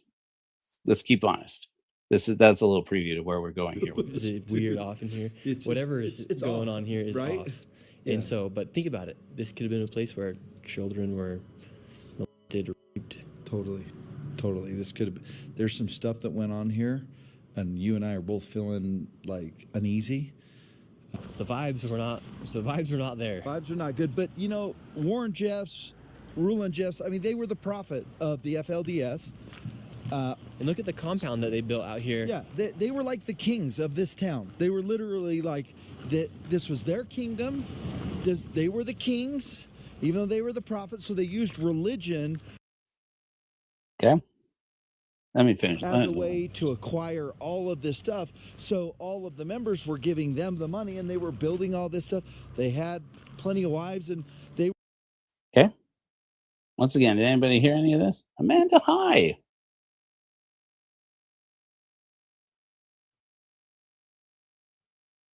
Fair enough. Amanda knows her stuff, by the way. If you guys don't know Amanda, she's a researcher. She is and a brilliant person.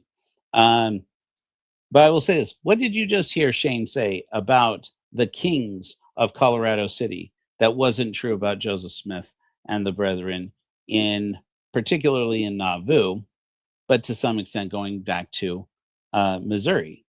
Okay. It's not mainstream knowledge among all the Latter-day Saints now. It's been basically swept under the carpet as far as the general populace of the church knows. But there was this thing called the Council of 50. And the Council of 50, Joseph Smith was ordained, had himself crowned a king over the whole world, and other kings, that were subsequently ordained and crowned to rule the world during the millennial reign of Christ, is my understanding of it. And to say, this happened in Nauvoo, yeah, but there are records. Again, someone call me out if I'm wrong. They extend all the way well into Utah, the westward expansion from Nauvoo over into Utah territory, where they had meetings of the Council of 50. They had, offices and titles that they would refer to each other by. And king was not unlike them. Even some aspect of that relationship is still exists today in the Mormon endowment ceremony, where every Mormon man is technically a king, and every Mormon woman is technically a queen and a priestess to the Most High God. And this all goes back to this idea that under the law of consecration and under the United Order, everybody was supposed to submit everything that they give to the church. Unless it's changed, maybe it's changed. There's been a lot of change to the temple. When I went through the temple, and every time I went to the temple, we raised our hands, we made the sacred symbols, and we vowed to abide by the law of consecration, which is that all that the Lord, with which the Lord has blessed you, or with which the Lord will bless you, you will be willing to give to the Church of Jesus Christ of Latter-day Saints. That everything you own, never mind tithing, everything you own is technically property of the church. And at one point in time, they lived that and practiced it. And to say, well, Warren Jeffs corrupted that and practiced a form of it that is corrupted and twisted. No. In this for the building of the kingdom of earth. Hey, so how you doing? Is it so? I call you so B. Hey, welcome here. Yeah. Okay. When Warren Jeffs and the FLDS believe that they are practicing Mormonism as it was in its purer form, if the pure form is the way it was practiced in Nauvoo or more particularly in Missouri, they're right. Or to some extent in Ohio, they're right. And these brethren are lying for the Lord. I know.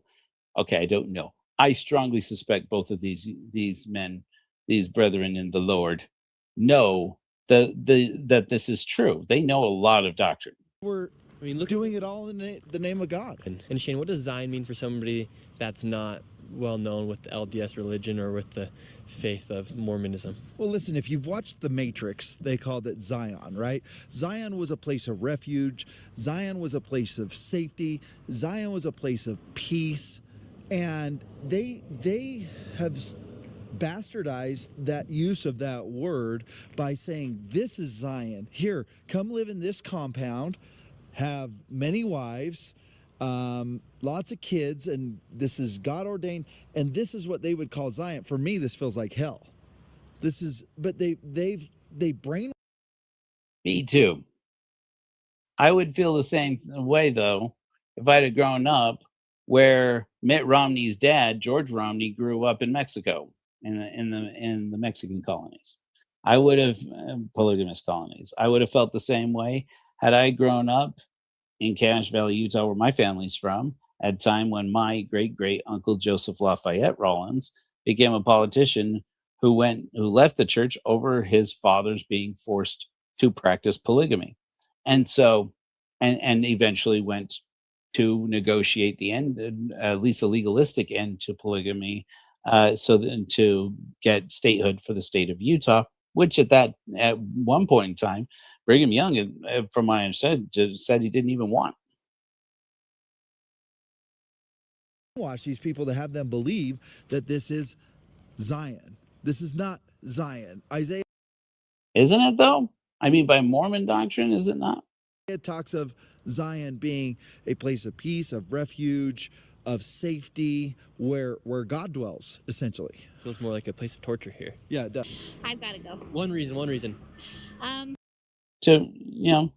For nothing, apropos of nothing. Throughout the rest of the standard works of the Mormon Church, Zion is described as a place where everyone was of one heart and one mind, and there were no poor among them. This written in documents that were contemporary to Karl Marx, but before Karl Marx wrote Das Kapital, as far as I'm aware, or before he wrote the Communist Manifesto, because all of this communism as a concept isn't Russian to originate, and it isn't even American. It goes back to Utopia. It goes back to the New Testament and the apostles asking people to hold all things in common, and God killing a couple who refused to do it, to abide by it. This has been, a couple thousand years in the making. There's been people talking collectivism, and Joseph Smith believed in it, and Brigham Young believed in it. The fact that we live in the age of Ezra Taft Benson's Mormonism, when communism is considered evil, is very much contradictory to the Mormonism as it started. To say that no, we have the original Mormonism, the FLDS, and practicing their little communism, their polygamous communism, they've corrupted it. Not true, dude. sisterhood, companionship.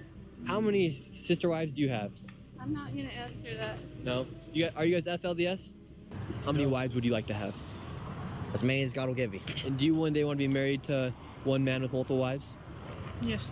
Yes. And what makes you want to be married to a man even though he has multiple wives? Our religion. It's because it's just we believe in plural marriage. And your message to Warren Jeffs? I obviously don't support anything he's done. Can't condone any of that. Yeah, I mean, I think what he's done is a perverted twist on correct.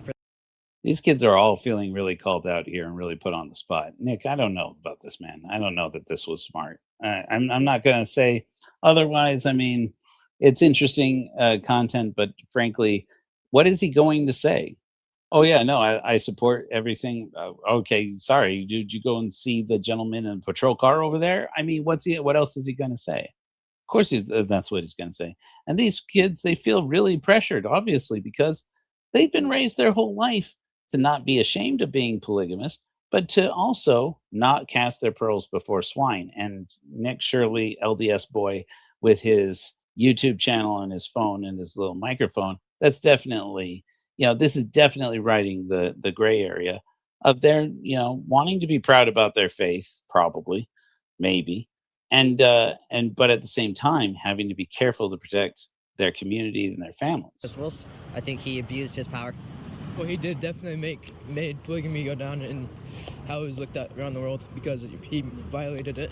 And what did Warren Jeff do to violate polygamy, and what ultimately got him put behind bars? It is death. Shane, so what's the difference between the FLDS and the LDS? Well, number one, the LDS no longer practice polygamy. That's wrong. Mormons don't practice temporal polygamy that we know of, and they did continue practicing polygamy even after they apparently stopped the practice, and nobody has called, as far as I know, has called out those marriages as illegitimate. They just stopped doing it once they got caught. I would think the biggest difference. So the Church of Jesus Christ of Latter-day Saints, or the Mormons. Hey, Songs is doing the good research, you guys. I got good friends here. This I did not know, and the house apparently that they went to inspect, that woman who had said that it's like apartments, and they said we heard that this was sober living. Apparently, Songs is saying that definitely is a house that's being used as transitional housing for people who are leaving the FLDS. Brethren, I'm gonna check. I'm gonna double check this because Songs has already sent me the information on to check later. But I can tell you this right now: if Songs says it, it's probably true. It's certainly true. But Nicky, why you gotta lie? Don't tell lies. It's weird enough. There's plenty that's weird enough, and there's no reason to tell lies. Decided no longer to practice polygamy in 1890. Now, prior to that, they were practicing. Okay. That's not true, Shane. That the revelation from Wilford Woodruff was that men would go to prison leaders in the church would go to prison if they continued to practice polygamy, and so to stop. And yet, even he continued to practice polygamy and meaning to seal himself and others to plural wives, and to send people to continue to do it, all over the country. So, and in Mexico and Canada, I believe, right? So, that it was well into the 20th century that they continued to practice it in the LDS church. It doesn't stop on a dime like that. Okay, so. Polygamy. And so polygamy was instituted in the late 1830s in the Mormon church, and by about 1890, it was a disaster. You can imagine it's a problem. Ultimately, what happened is there were some people that were like, hey. Okay, you heard that, right? I'm not the only one who heard that. This is an increasingly popular opinion among Mormons, and I'm going to just be blunt with you guys. It's false, but I'm here for it. Let's totally lean into the values of it, even though I do think that the historicity is wrong. And look, the fact of the matter is, polygamy was a great success at doing exactly what Section 132 expected it to do, which was to produce a lot of babies and to produce big families and to concentrate power to a handful of men who were regarded as holier than others, and even women holier than others based on how many children they had, how big their households were. And that is a thing that you know full well.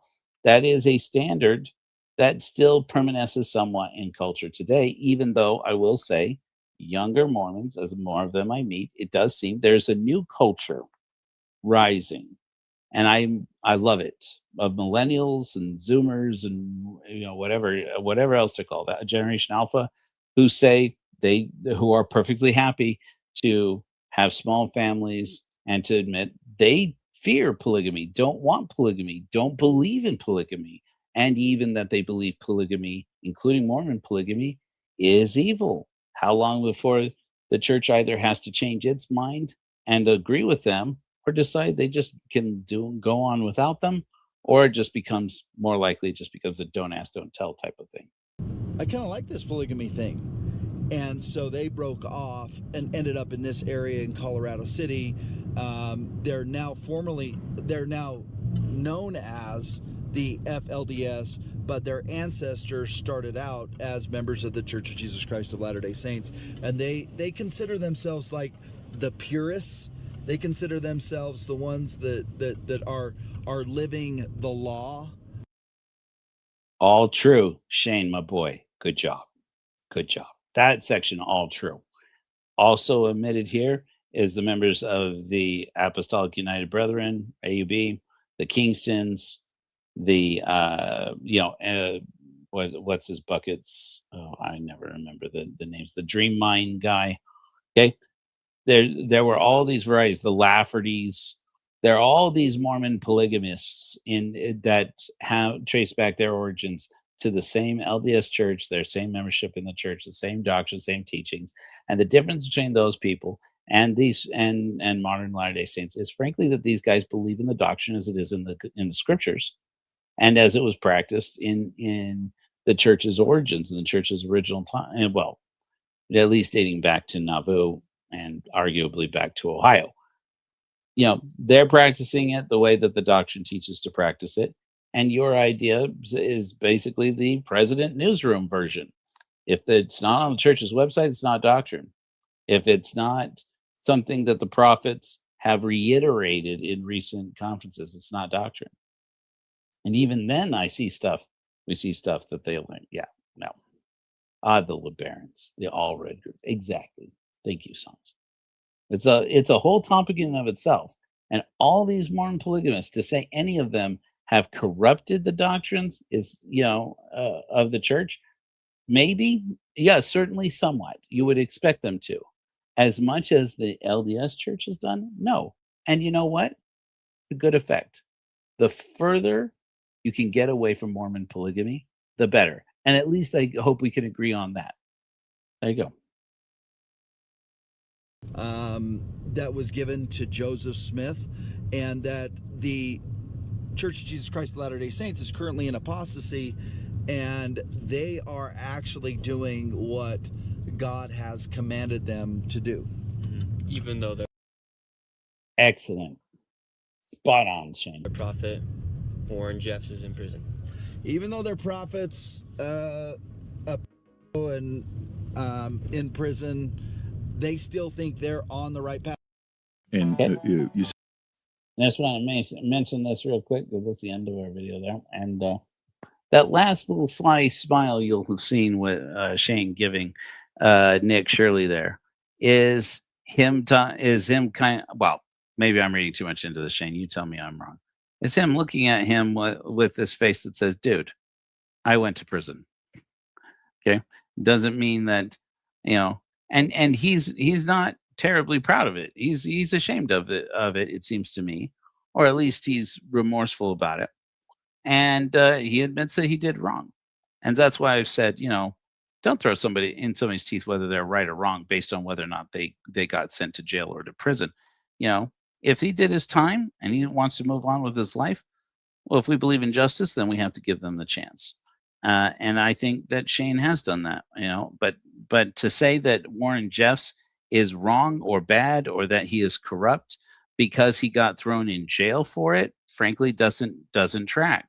I talked about this, that is it George Buchanan went to prison for practicing polygamy.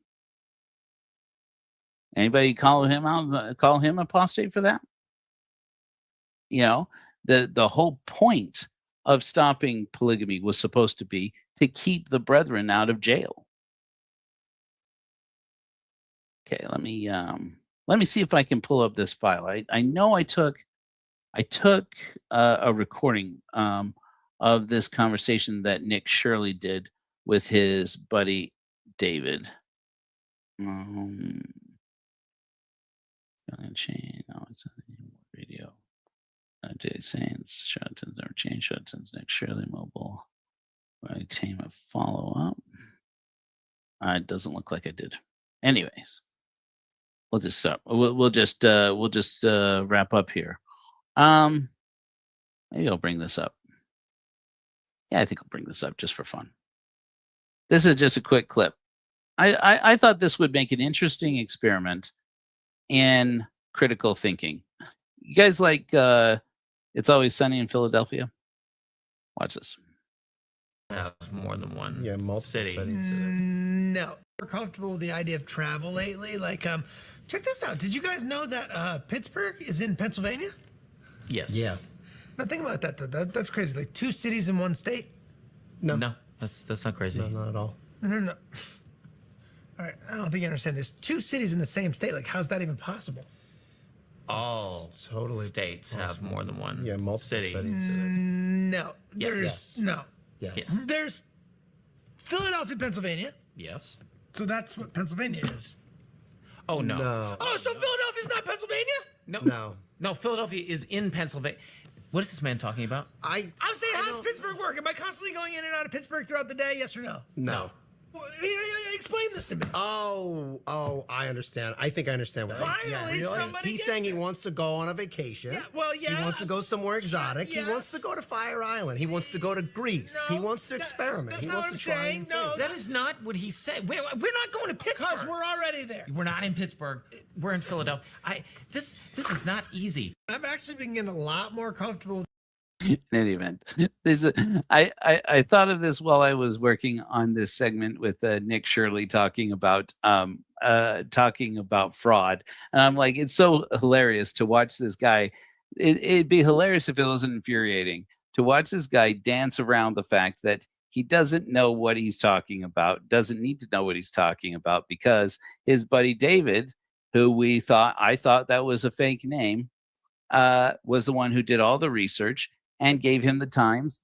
They plotted out the times of when they were going to go to visit these daycare centers in Minnesota, to rattle on the door as if in America, post Sandy Hook, you could walk up to a daycare and rattle on the door and expect to go into a daycare center. I say it again, time again. I'm going to keep calm. If you didn't know that daycare centers lock their doors these days, it's probably because you don't have children. And if you thought you could just walk into a daycare center in America, throw open the door and waltz in and say, "Where them kids at?" I'm glad you don't have kids. And frankly, I hope that you'll stay away from daycare centers, especially where my kids are. So in any event, it's startling to me. In any event, but it turns out I'd made a big hullabaloo at one point about Brooke Shirley, who is Nick Shirley's mother, who travels with him. I have those clips. Maybe I should pull that up. Nobody wants to see that. We'll save that for another day.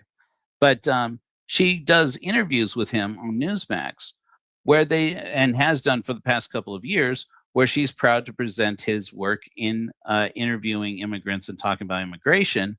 Okay, fine, except that then they start throwing out some really, frankly, racist and untrue things about immigrants. There was, for example, Brooke Shirley, she has become kind of a standard guest on Newsmax and far-right podcasts. Oh, sorry, I have to decline the call here. On far-right podcasts. Let me see if I can disconnect that. on far right podcasts talking about all sorts of wild things about. Sorry, I'm just trying to see it because she will call back. Let's see if that does it. Anyway, that didn't do it. Talking about, for example, that there was during the Obama administration and Biden administrations an app that allowed undocumented immigrants to bypass the immigration system and illegally immigrate to the United States. It's not true. In fact, it's the exact opposite of the truth. The app that she's talking about there is quite clearly an app created by the immigration enforcement to streamline the process of allowing people to legally immigrate to the United States. And so, they go out there and they perpetuate these lies about it. And there's the same thing with this caravan concept of the caravans of immigrants and people. They're not sending our best. They go out, they push these narratives. They don't care. They obviously don't seem to care who they hurt. And it's extremely dangerous. Okay. I'm just going to touch on this lightly today because I feel compelled to do it, especially today when I'm sure no small measure, due to the increased presence of immigration enforcement in Minneapolis, a woman today lost her life sitting in her car. Whatever their excuse for why they felt it had to be done or why they will defend that it had to be done, we now have a mayor of a major city in this country, in the same city where Nick went out and knocked on these doors and started crying fraud and talking about immigrants this and immigrants that, and reinforcing all these racist stereotypes about immigrants. Now they had this stepped up immigration enforcement as if that's not going to have any problems. Now a woman is dead. How long? How long before it's everywhere?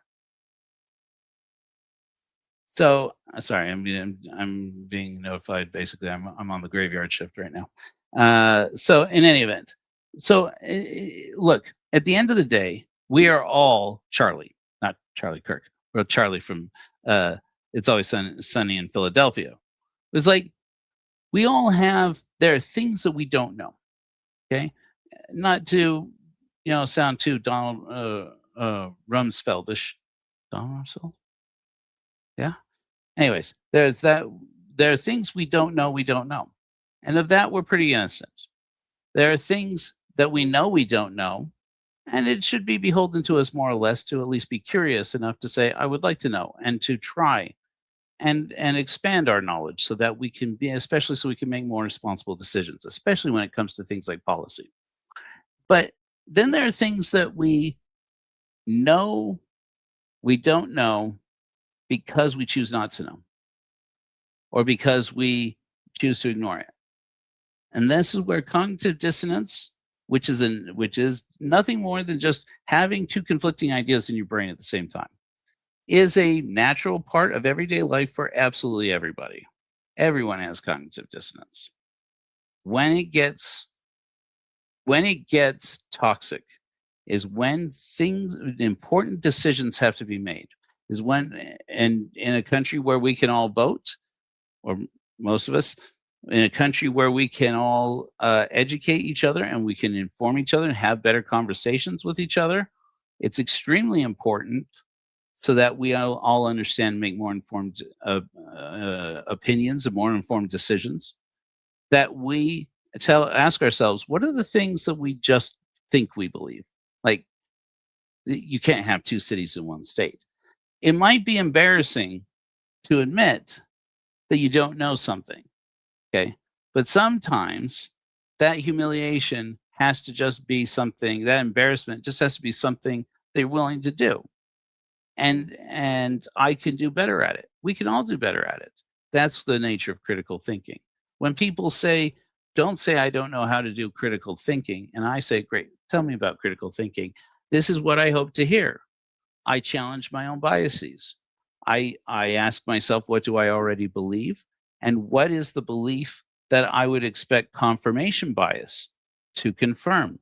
And if I come to that conclusion, I know there's at least some possibility I did the thinking wrong. That's why Carl Sagan's baloney detection kit from the demon haunted world serves us so well. First principle of which is extraordinary claims require extraordinary evidence. Does that sound right? It may be right, even if it feels wrong to you, right? Is it possible that Philadelphia and Pennsylvania and Pittsburgh are both in Philadelphia? I mean, that's crazy, right? That's all of us. We are all Charlie. I looked up some facts. I wish I'd pulled up that list. Maybe I still have it somewhere. Anyways, I had asked Google. I said, "What are some basic facts that you think that Americans think they know about America?" And it turns out that we have the wrong idea. And I was looking for stuff that was really controversial. It gave me stuff that was pretty benign. It said, for example, did you know that on the Liberty Bell, Pennsylvania is spelled with one N? I said, what? I think this is where I got the Charlie thing, the Always Sunny in Philadelphia clip. I'm like, I should pull that up. Is it really? And I looked at it. Sure enough, Pennsylvania is spelled with one N. Turns out back then, you could spell Pennsylvania either way. I didn't know that, or if I did, I didn't remember it. I saw this claim that said that you could put concrete, that if you took the concrete in the Hoover Dam, you could line it up. You could make a line of concrete from one side of the country to the other, just with the concrete that's in the Hoover Dam. I told that one to my dad. I didn't know that. But it does make sense to me because I've been to the Hoover Dam and I've been inside the museum there and seen the photos of the construction. And I'm like, dude, yeah.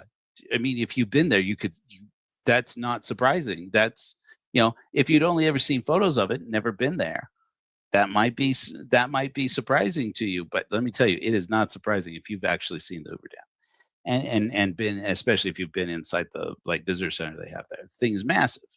And you don't see most of it, frankly. Then I mentioned that to my dad, who's here. I'm staying at my folks' place while I'm in Utah before I head out to Virginia soon. And my dad said, "Did you know they had to put tubes that it would take like over 100 years to cool all that concrete? So they put tubes of cold water built into it to cool it so that it would harden faster." It's wild. Okay, okay, good. When I said, what is the thing that most people in America don't understand? The first thing that I thought of is, or that people believe that is not true. I have to say, this was my thought. I thought for sure, this is the thing that we don't all agree on. And that is, frankly, true. In in some variation of what all my friends here are saying.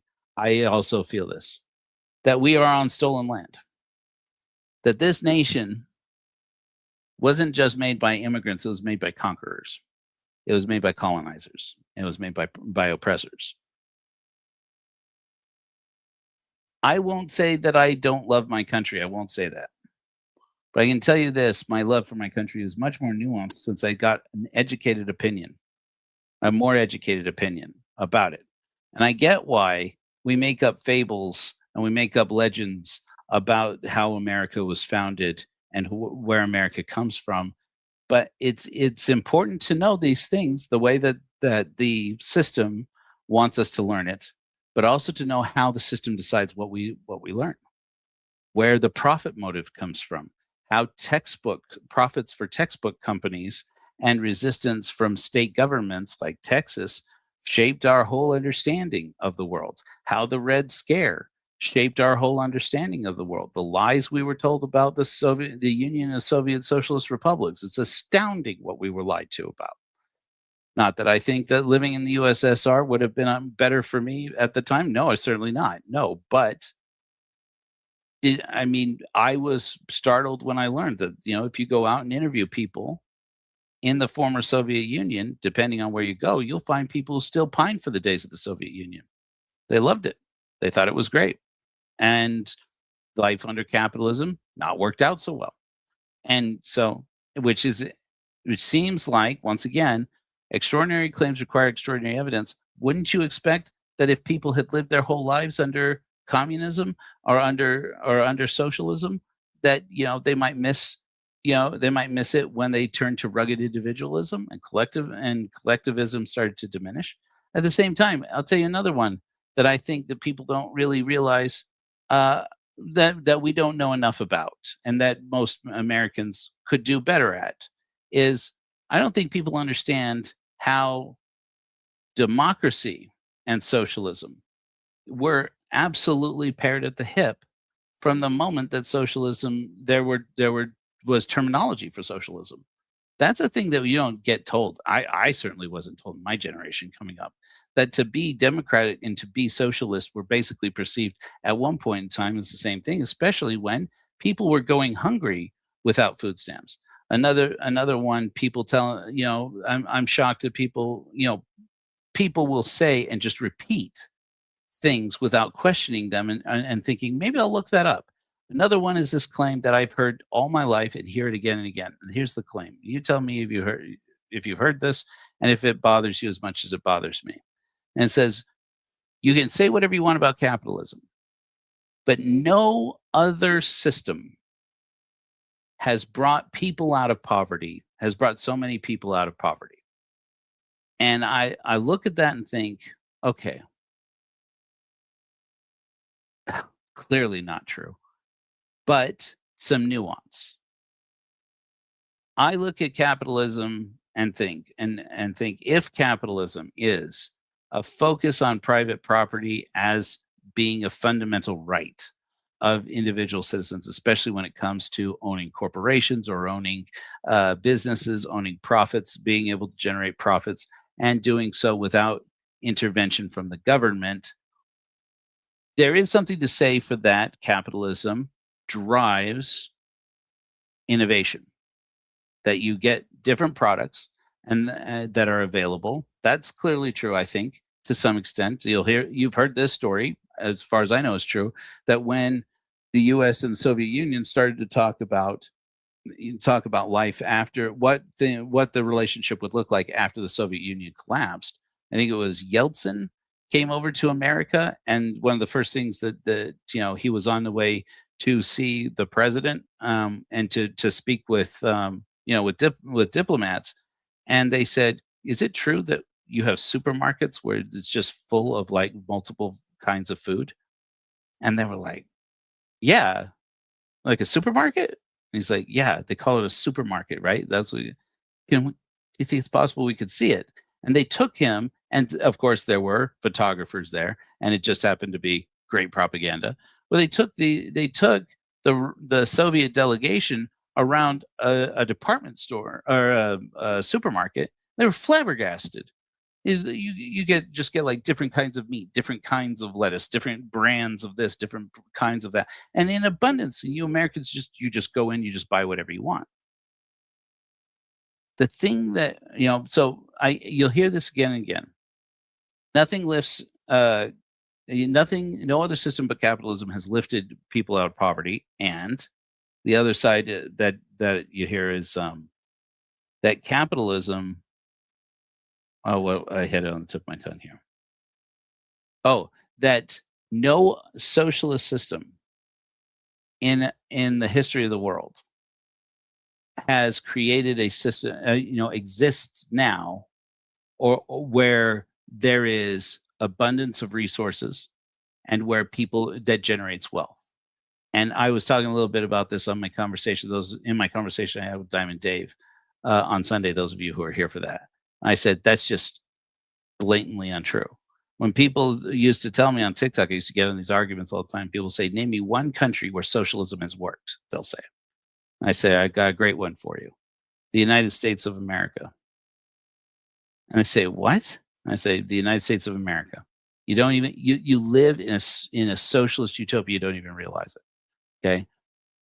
One of the greatest innovations in socialism, and this is my personal opinion, it's an opinion about economics, and to some extent it's political. I don't expect anybody involved with the Church of Koror to agree with my politics, and everyone's perfectly welcome to challenge me.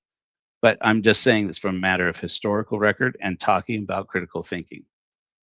There are few programs in the history of the world as successful at implementing socialism for the benefit of other people, of all people and all society, as food stamps. And while we have been raised, I certainly have been, in a system that believes in welfare queens, according to the Reaganites. Excuse me a minute. The fact of the matter is that food stamps have been one of the greatest job creators in the history of the world. Food stamps have maintained a system of food production that makes America the primary food producer in the entire world, and the same country where we throw away more food and destroy more of our food than any other country in the world. It was farmers' unions. This is the thing, again, things they don't tell us in school. Farmers' unions built this country, saved this country from the Great Depression, won the war against the Axis powers. It was farmers who came out and said, look, if we're going to work our ass off to keep the army fed, to keep the boys in the service fed, to keep all of this fuel running back and forth, to keep all of these people, these laborers running, you're gonna pay us well, and you're gonna make sure that we're not gonna lose our farms, and you're gonna make sure that and that eventually transforms into things like subsidy checks, which you can talk about the ills of socialism all you like. In December, they had to cut more subsidy checks to keep farmers up. It's not their preference, I'm sure, but you know what? This is a system that was born out of a belief in collectivism. And I think it's really the swearing in of Zoran Mamdani that really, really shocked me at how these Mormon guys would go out there and try and sell us on that. All of the Muslims are trying to sell us socialism, and then turn around and say they're all trying to tap it to get money for extremist groups in Africa. Are you pick, dude? Which is it? Okay, that you can make a case for that Islam has doctrines in the Quran that could favor socialism, but you could also argue exactly the opposite. And guess what they do? And at the same time, I saw this conversation between the Paul brothers on Latter Daily Saints that I showed last week about how Hayden Paul's brother, named Blank Jackson, had said, Somalia is a shithole country. Basically, he didn't say it that way. It's Mormon. They do swear sometimes. He said Somalia is just a terrible country, and he says it just is. That's what he said. And then he goes on and says, because of this prevailing culture. And he's like, you see, he says, you just watch Black Hawk Down and you'll know everything you need to know about Islam is what he was saying. And I remember looking at that and I'm like, and I'm like, you're saying that all majority Muslim countries, which I wouldn't want to live in one, no way. They're right when they say homophobia is rampant there. I wouldn't want to live there. That misogyny is rampant in most majority Muslim countries. I wouldn't want to live there. Okay. But that's us. We come from a different culture. We come from a different lifestyle. And yes, I would tend to think that lifestyle is wrong. But that's me speaking for me. And then to go out and say, but they're all these quote unquote shithole countries, is to obviously not know about the United Arab Emirates. It's obviously to not know about Bahrain. It's obviously to not know about Kuwait. It's obviously there are people who live very good lives, and accumulate wealth all over the world. And it happens in capitalist countries. It happens in socialist countries. Scandinavian countries are some of the most, Dubai, for example. Yeah, great. Exactly, songs. And so it's like, I'm startled how many people don't realize this. If you look at, there's a world report that's published, was it every 3 years? That shows the distribution of high net worth individuals. That is to say, billionaires and people who are so rich they practically are billionaires. They might as well be billionaires per capita throughout the world. The United States doesn't even crack the top 10. I think certainly not the top 5. You always near the top of the list. You will find Finland. You will find Denmark. you'll find Scandinavian countries. Perfect. They never learn about Africa in schools. Exactly.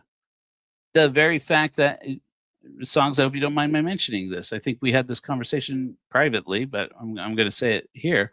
Songs came up with a great answer I didn't even think to say when I told her about that about this clip with the Paul brothers, saying that that basically that Islam is the reason why all these African countries, where most of them, I think, largely at least northern African countries, are so impoverished, is obviously because of Islam. And songs brought out to me is like no mention at all of British and American imperialism and colonization, European colonization, and how that has and how colonization has completely decimated and set up all of these conditions that have kept African countries, frankly, subservient to foreign countries. How long before we start talking seriously about how much debt has been created in the economies of these African countries that now has basically enslaved their economies to China, which stepped in, never shying away from an opportunity to exploit poor people, stepped in to tell them, we'll build you airports, we'll build you bridges, we'll build your infrastructure, and we'll give you a great deal on it, only to discover that's not really the case. And I mean, we all would benefit from expanding our minds. I gave a whole sermon last year, probably my most controversial one. Well, I preach a lot of controversial shit. So you remember, forgetting is not forgiving. And in forgetting, not forgiving, I talked about how there was a statistic that was a poll produced that showed the vast majority of high school graduates from high school here in America could not name one concentration camp from World War II. Not one. In Europe, in Germany, I think it was, their standard is whether or not you can name three.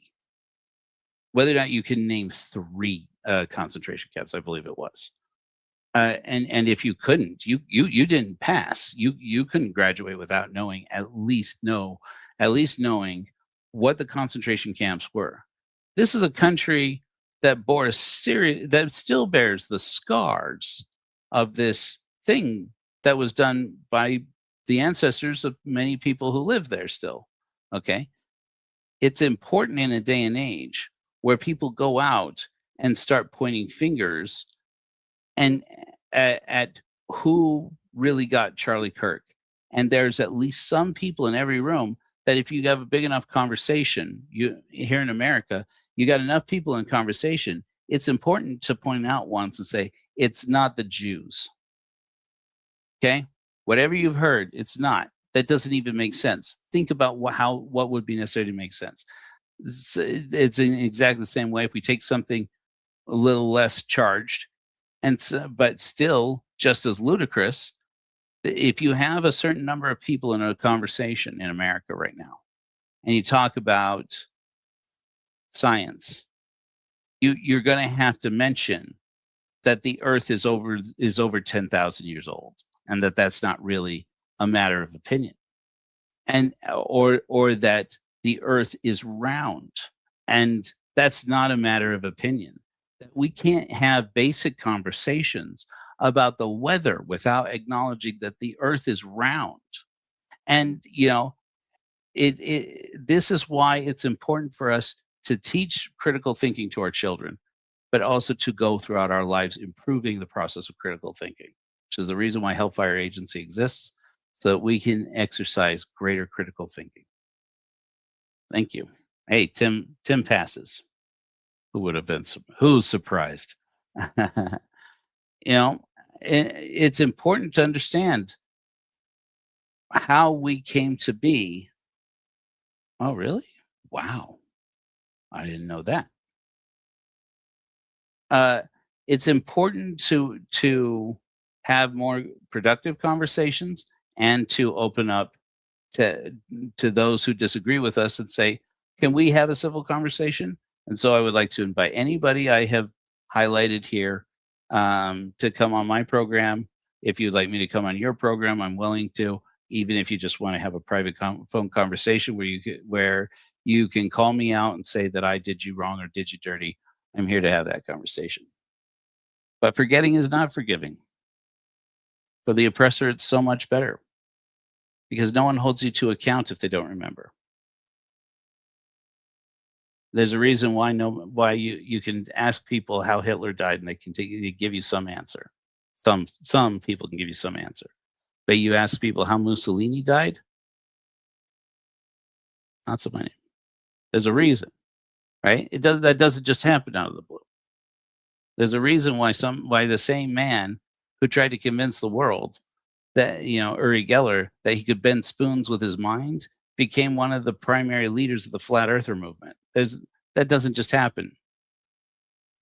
Maybe it does. I'm going to put to you, it's worth looking into the correlation between these. That's why I say charlatans never change. Someday we'll do more about Joseph Smith. And now, my friends, thank you so much for being with me. This has been a great show. We've had a great turnout. I thought we had some fun. We also did a lot of jaw dropping and a lot of, what the hell? Are you serious? And I hope that I hurt at least one person's feelings out there, and that they'll contact me so I can tell them, so I can tell them whatever I feel like telling them, because frankly, we're not Christians. I'm not anyways. Happy non-Christian Korihor. I love your faces.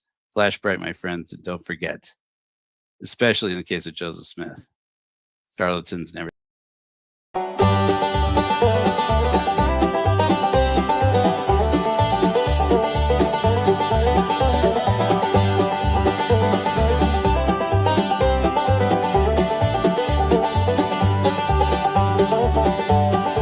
Big top goes up, preacher works the street. Come find Jesus at the meet and greet. Sell you heaven, then shake you from their feet. They'll cure every ill, make the blind to see. Uncle Sam don't see a thing, 'cause charlatans never change. Saying in that holy name, fools burnt in holy flame. Oh, charlatans never change.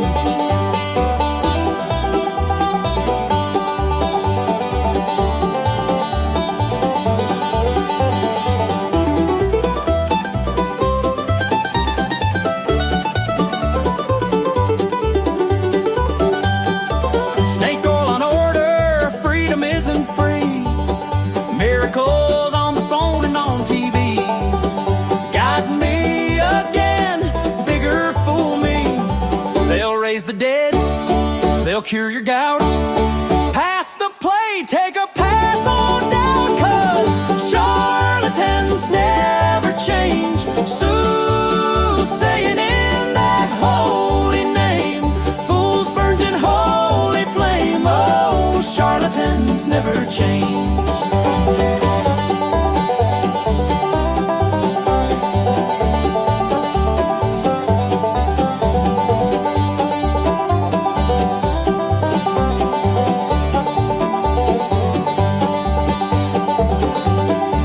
A granite mansion, a golden throne. Sow your seed, reap what you've sown. Hung over in Jesus' tent. Refill your wallet, Sunday comes again.